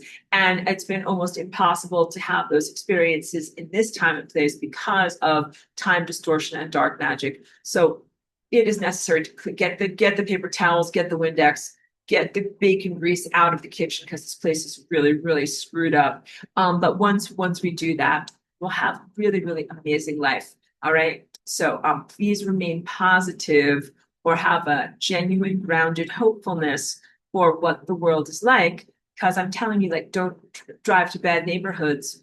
Pretty much come from a bad neighborhood. Like, you guys, like, you come from the hood, and I'm kind of here to tell you, like, you're not supposed to have graffiti and broken glass and drug addicts and syringes around. Like, it's not a good neighborhood, but it used to be a good neighborhood. And then I kind of want to show you, like, here's how you go and fly to Beverly Hills, which, if you guys don't know, like, that's in LA, it's supposed to be considered one of the best neighborhoods. So I want you guys to go to the spiritual Beverly Hills, best neighborhoods in your Merkabas, and I'm certain that you will do so. Okay, so thank you very much. Beautiful class. Apologies, I also feel like I was relatively fragmented and didn't present everything in the most smooth way. So thank you, as always, when you are forgiving of me of when my brain doesn't connect my mouth effectively. Thank you very much, everyone. And just a reminder, the wonderful New Year's Eve event is coming up. Please find all the details of that in the description, in the link in the description there, so that way you can participate if you're interested. Thank you. Have a beautiful night, everyone. Thank you so much. And thank you to the people who aren't here when I record the live lecture, but catch it later. Appreciate you too.